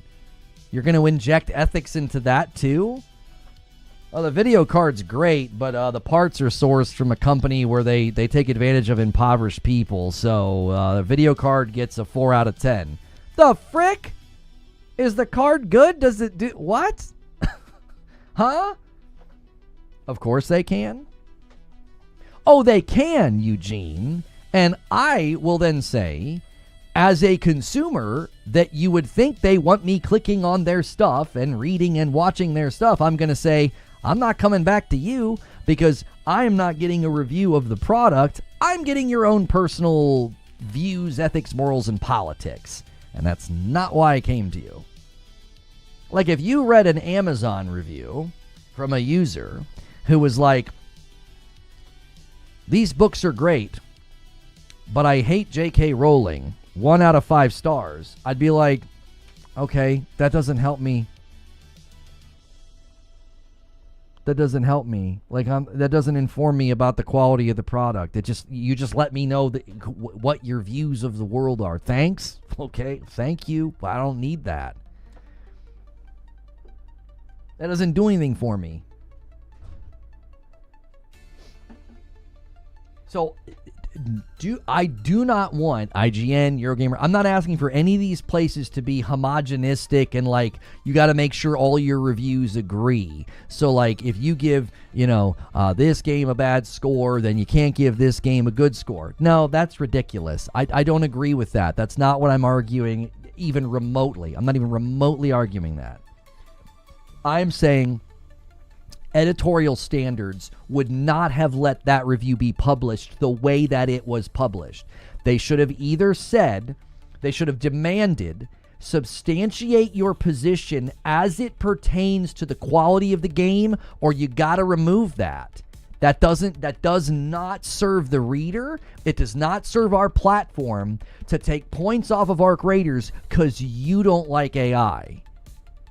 We don't have you here for that. You're here as a specialist, expert, or experienced gamer to talk about the quality of the game. If you can't connect your beef with AI to the quality of the game, then it's immaterial to the score and your review and should not be in there. That's what I would do if I was an editor, if I was like lead editor at that outlet, that's what I would have told them. It's like, okay, you don't like AI, that's your bias, that's fine. Can you connect it to the quality of the game? If you can't substantiate it in a causal relationship to the quality of the game as a detriment or something, then I don't think this should be in here. Also, I think the editorial staff should say there's got to be weight to the criticism if you're going to take off significant points. If you're like, well, I was going to give the game a 10 out of 10, but I don't like J.K. Rowling, so 3 out of 10. Like, what the frick? Like, you took off 7 points. You see what I'm saying? Like, there needs to be some logical coherence to what they're doing. The subjectivity of whether or not they enjoyed it's fine. Let me know if you liked it, if you didn't like it, what characters you liked. Did narrative points fall flat? All that's subjective. That's fine. There has to be a method to it, though, where you're not just like, yeah, there was one character at one point in time who I thought said something that was offensive, so I'm taking off 6 points. This is getting a 4 out of 10 from me. That's ridiculous. And an editorial staff would say that you can't add that level of weight to such a small criticism. That's not subjective. That's logically incoherent. There's no logic or math to that. To be like, yeah, there's this one little scene, there's this one moment. It would be like somebody saying, yeah, there was one bug. I had one glitch. I had to reload my save one time. I'm taking off 7 points. your editorial staff would say that's idiotic. That's stupid. You're going to make us look dumb. You can't do that. I'd like to say I want homogeny for the score, says Fuzzy. However, I also want them to mention the other things to think about using AI, but I will make the determination if it impacts me or not. Yeah, I wouldn't mind somebody mentioning it. If they mention, like, hey, I'm not a big fan of companies using AI. The real issue with the Arc Raiders review is they didn't even... This is the other issue that the editorial staff should have taken issue with, Eugene. They don't even accurately represent how the AI is used. It's a libelous article, by the way, because they imply it led to people not having jobs, which isn't true. That's another thing the editorial staff should have taken care of. That's not your opinion. It's false. It isn't true. The literal review makes it sound as if Embark didn't give people jobs or people lost their jobs because of the use of AI. That should not be in that. Accuracy is important in criticism. That's the other problem with it. The editorial staff should have 100% stepped in and said, you can't publish this. You haven't even done the due diligence of researching how the AI was used. You misrepresent how it's used. It's important to criticize the writer, not the outlet. Completely disagree. I so strongly disagree with you. You criticize both, Eugene. They didn't publish that like a rogue, like they just took over the website. Eurogamer's name is on it. It's at the top. It's got their stamp of approval implicitly. It's like, you guys let this be published? If Eurogamer published something tomorrow and said that Embark is, they got kids chained to the desk making games. And you're like, well, you should criticize the writer for that. No! You criticize Eurogamer for letting that be published on their platform. If it wasn't true, if it's libelous, if it's false, if it's damaging to the company, that's on the platform. How could it not be? They let it out. They let it be published. The outlet's name gives the opinion weight. I'm only listening to this guy because he's on the site. I'm not listening to him on his own YouTube channel. That's exactly right, Zubair. I don't even know the name of the guy that wrote it. I don't even know the name of the guy that wrote for Eurogamer. I know. All we know is that Eurogamer let it be published. What about Half-Life domain? Valve didn't resume it? I don't know what you're talking about, SMX. We're in the middle of a heated debate right now. That's what I was going to say, says Trill. Even if you're critiquing art, you still have to have a substantial criticism and can't just say I don't like it, therefore. Yeah, homie, I'm just gonna put you in timeout. You're just disrupting the conversation needlessly.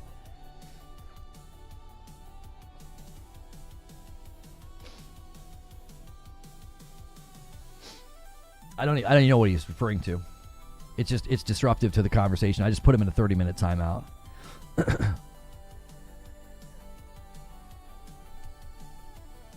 That's why editors exist.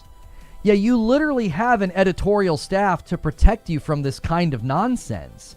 They don't have to say, hey, hold on, we gave such and such game this score, so we have to give this game this score. I'm not saying the editorial staff should be working for a scoring, a homogeneous scoring result. No. If you're going to put it in there and you're going to take points off, it needs to pertain to the quality of the game, not your personal opinion about J.K. Rowling or the use of AI. Those are not an indicator or a measurement of the game's quality. If something arises to be libel and defamation, the publisher would be liable. I think if it doesn't even rise there, if it's just like softly implying, as the Eurogamer review does, it really softly implies that jobs were lost because of Embark's use of AI, editorial staff should have body checked that and been like, did you even research this? You're implying something that is not true. In fact, the literal opposite is true. The use of AI was done in the appropriate way, and you're making it sound like the opposite is true. Editorial staff 100% should have been like, you cannot publish this. Number one, it doesn't meet the threshold of impact on the game's quality. You have got to substantiate that, or it has no bearing on a review or a score. Secondly, you've not properly investigated the use of AI, and you are misrepresenting the company's use of it. That's 2 strikes. That thing shouldn't have seen the light of day in the way that it's been written. That's why this is a problem. It's not a problem because there's like different opinions out there. That's a straw man if I've ever seen a straw man. Nobody here said these companies shouldn't have different opinions and, maybe different scores and different ways things are reviewed. That's going to happen. Dave, Steve, and Susan are not going to review things the same way, right? Like that's not what's at the issue. The issue is anytime a review like that's published, your editorial staff's supposed to be there to protect the outlet from looking dumb and saying dumb stuff. You don't just let people write whatever they want. Like if you think about the standards like a newspaper has, if they're going to publish something and they can't, and the source hasn't been vetted or something hasn't been corroborated, and they're like, listen, we can't publish that. Like there's a standard that we have if we're going to publish something. And there's no law about this, but they do it in order to keep and maintain trust from readers. That's the point. And in this case, Eurogamer has made it clear they don't give a frick. They just let that slide through. That's why I said when I read through it and I reacted to it, I said this should be retracted. They should publish a retraction and an apology to Embark for misrepresenting them and misrepresenting their use of AI. Because if they don't, I have no reason to trust you as an outlet. You just let people type whatever the frick they want. You just let people say whatever the heck they want. Why would I come to you for anything? Those standards differ between news stories and opinion pieces.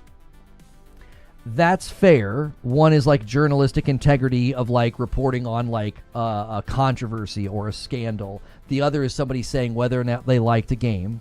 Fair. Those are different. But again, the heart of it is we want people to trust us. We want people to come back to us and read our stuff. And when your editorial standards are in the toilet and you let somebody publish something that misrepresents the studio, misrepresents the use of their AI, and takes points off of the game, that to me says, I'm not going to come to you guys anymore. I'm not. I'm not going to put Eurogamer in my content and quote them. No, I'm no longer going to source them. I'll go somewhere else. I'll go to another outlet. Insider Gaming will literally change the titles of their articles. They'll publish updates. They'll delete tweets if they put something out there that they feel like is framed poorly or misrepresentative. They've had that given. They've had that happen.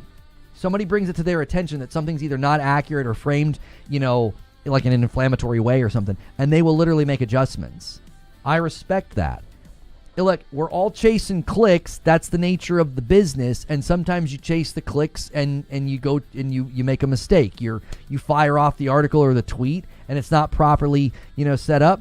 I respect the fact that Insider Gaming is like, whoa, hey, we were too quick on that. You got to adjust that. You got to adjust that headline or whatever.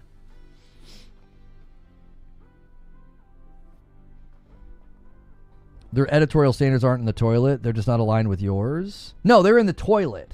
They're in the toilet. If you allow somebody to publish something that misrepresents what a studio does, your editorial standards are in the toilet. It's not even been properly investigated. That's not my standards. That's just like basic, basic morality and ethics, that if you report on something that somebody, a person or company has done, that it should be accurate and not misrepresentative. What are you talking about? You can't just publish something and be like, well, it's just my opinion. What do you mean? You made it sound like Embark did something that they didn't do. It's very close. It's very close to libelous. It's about as close as you could get. As I said, a review is an op-ed. It's like people writing op-eds about economic policies that's been proven to not work for decades. I don't care if it's an op-ed. That doesn't give you the right to misrepresent something. If you write an op-ed about Sandfall Entertainment and Expedition 33, you can't be like, yeah, the people that work there were selling drugs on the side to fund their game. And be like, it's just an op-ed. What the heck? You can't just lie. That's literally what an opinion piece is, though. What's interesting is you trying to give me instruction on this topic as you don't seem to understand how this works. You cannot publish something that's dishonest, misleading, or deceptive and just shrug and say it's opinion. That's ridiculous. That's literally not true. There are reasons that people post retractions and updates because they said things that weren't accurate. Yeah, opinion's doing a lot of heavy lifting here. They said things about Embark's use of AI that wasn't accurate. It was misrepresentative of what they did. That's not opinion. That's not opinion. Their opinion is that you shouldn't be using AI. Okay, that's fine. You can have that opinion. You literally cannot do that. They literally did, though. Yeah, which is why I have every right to call it refuse and to say that their editorial standards are in the toilet, because you publish something that has content in it that is dishonest and misrepresentative of what a company did. That should have a retraction. It should. I'm holding them to a pretty basic standard. If you're going to say somebody or company did something, it should be properly investigated and it should be accurate. Whoa. I mean, that's a pretty high bar. That's a pretty high bar that I'm putting out there. Hey, if you're going to say a studio did something, it should be properly investigated and it should be accurate. It should accurately represent what they did. Oh gosh, but it's an op-ed. So the heck what? They should still be accurate in what they report. Here's the other problem with what you're saying. It wasn't just opinion. It functioned as a report, like they were reporting on what the company did to build the game. The minute you do that, you better properly represent it, because if you didn't, now I think they're guilty of libel. I think they misrepresented, and at a level of defamatory writing, they made it seem as if Embark did something that they didn't do, which I think is wrong. I do. I think that's a pretty fair standard to have in place. If you're gonna write something about an individual or a company, and you're gonna make claims about what they have done, those claims should be accurate. They should be fact checked. They should be properly investigated. This is a pretty basic standard for publishing anything. You can't just wiggle out of that and be like, but it's an op-ed, it's opinion. So? You can't just lie.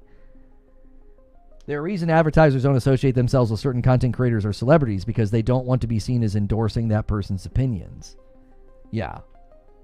The real issue was that it wasn't accurate, it was misrepresentative, and it had nothing to do with the game's quality. Like, there's so many reasons why it should not have been published. It should have been properly edited to say that should not be in a review.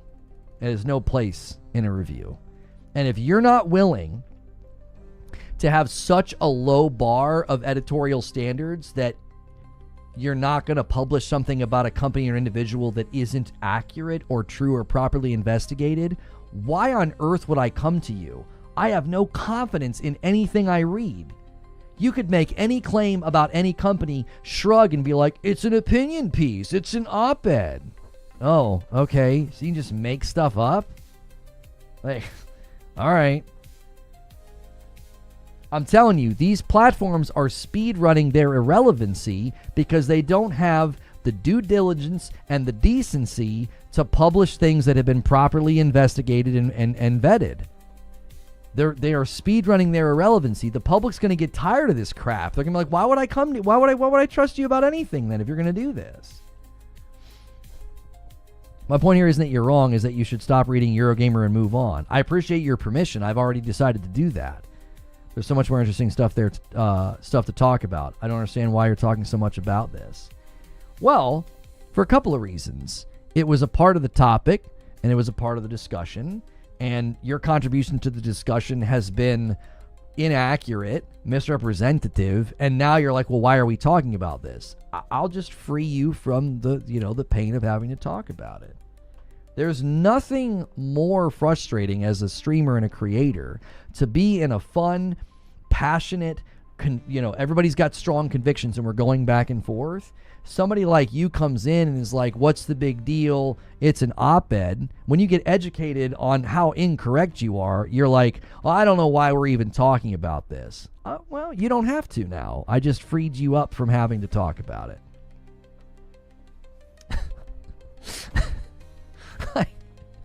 Just don't type.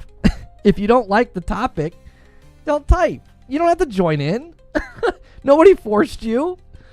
We were having a good debate. It was a good, passionate debate.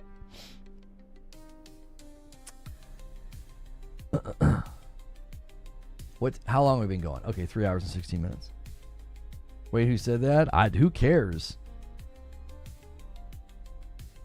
I don't fixate on somebody that's going to do detraction from the conversation. Don't engage in the conversation then. Like, no one forced you to do that.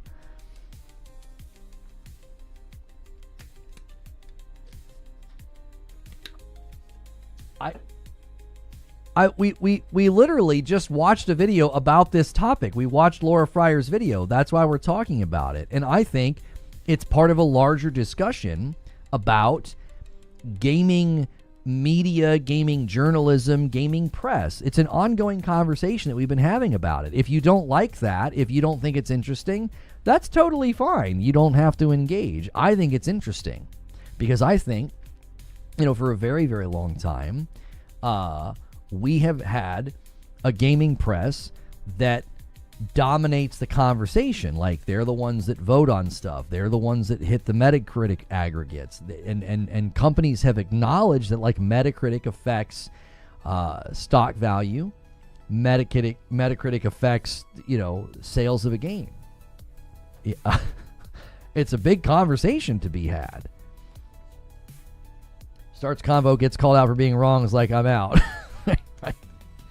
Gaming review outlets have low standards and public trust. It's an all-time low. Yeah, I think it's an ongoing conversation. I think it's an enjoyable conversation because, I obviously have I do have a bit of an axe to grind. Like, I'm at some level anticipating and will celebrate the due justice of these outlets losing their relevancy and ultimately having to close. And I think they deserve it because of the malpractice and the way that they've handled situations. One of those situations was me. It had to do with me personally. And their malpractice, their journalistic malpractice, their investigative malpractice hurt me in a very severe way. And I celebrate their downfall. I think it's deserved. It's just. It should happen. They shouldn't be trusted. And if it comes to situations like this, it's the same thing. It's just like Hogwarts Legacy, and now here we go again. It's like you're going to invoke your opinion about AI, and you're not. Why would I come to you then? Well, why would I do that? So, the problem is that the bright line between news outlet and guy yelling on the street corner is gone. It's a continuum of legitimacy now. It's a fuzzy line. Yeah.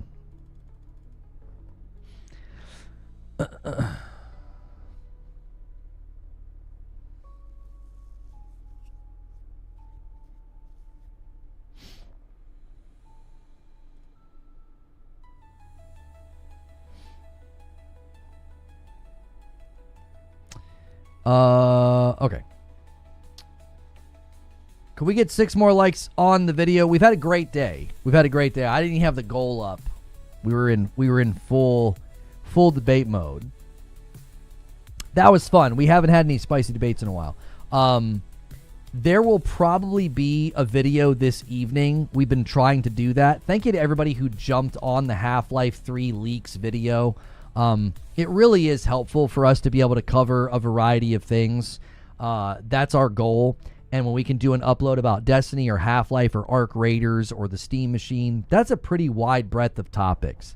And so We really are grateful to you guys that do that. I don't know what video will hit this evening. We've been making a lot of extra content. A lot of the times you guys aren't here, usually. Like, we just reacted to that Laura Fryer video. There was about 250 people here. There's like 50-something thousand people on the channel who didn't see that, who will be given the opportunity to see that, another day if we do that. So if you ever see that, that's just something that we're doing both for you guys as well as the people that sub to the channel who might not be able to always be here. Thank you for Stone Spire here, gifting a member. I know what he's doing. He's like, hey, I'm on my lunch break. He's like, I'm going to round this sucker out. Yeah, see, Stone Spire wants a 10 bomb. There comes another one. He wants a 10 bomb to end the day. He does. He wants a 10 bomb to get us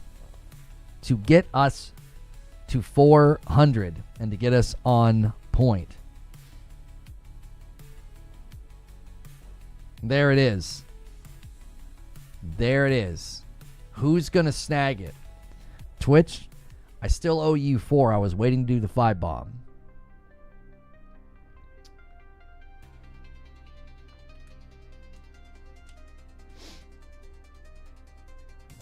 Hilly says Twitch W. Twitch is losing right now, 35-22. What are you talking about? Speaking of Half-Life 3, has anybody seen the funniest, honest trailers Half-Life 3 video from like years ago?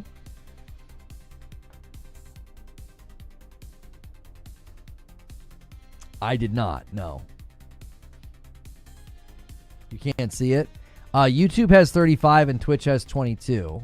And a 10 bomb comes in from Siege Master, and he says, sorry, Twitch, not today. Hang on, I owe you guys a member. Let me do that right now. Nice way to end the day. Stone Spire comes in and does what he always does, man. He sets it up. Somebody knocks it down. And Enjoy says, give me 401. Agent of Chaos comes in. Bumps the line to 401. There we go, boys. Perfect way to end the day. And a VIP comes in from Zinthos and gets us to 402. Thank you, thank you. 50 months and a VIP.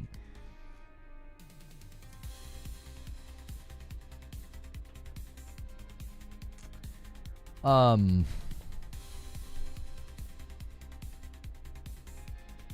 on. I meant to make that a timeout, and I clicked the wrong thing. There we go.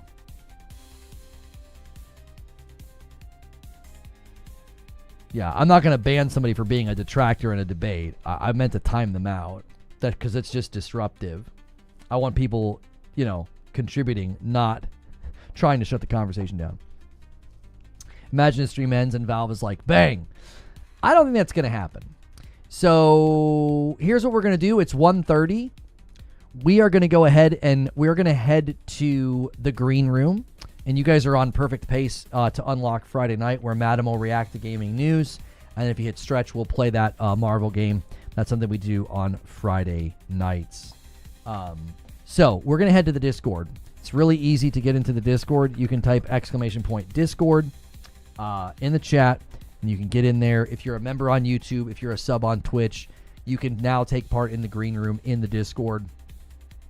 And we do it there because of a lot of reasons that were out of our control. So I'm not going to keep over explaining it, but people seem to have liked that change. So you are kind of missing out if you're not capitalizing on those perks of, hey, you got a gifted membership on YouTube, or hey, you got a gifted sub on Twitch. You can come into the Discord and be a part of what's about to happen, okay? Thanks, guys, for a great day. I appreciate you so much. If you're watching on YouTube, hit the like button on the way out, and I will see you guys tomorrow.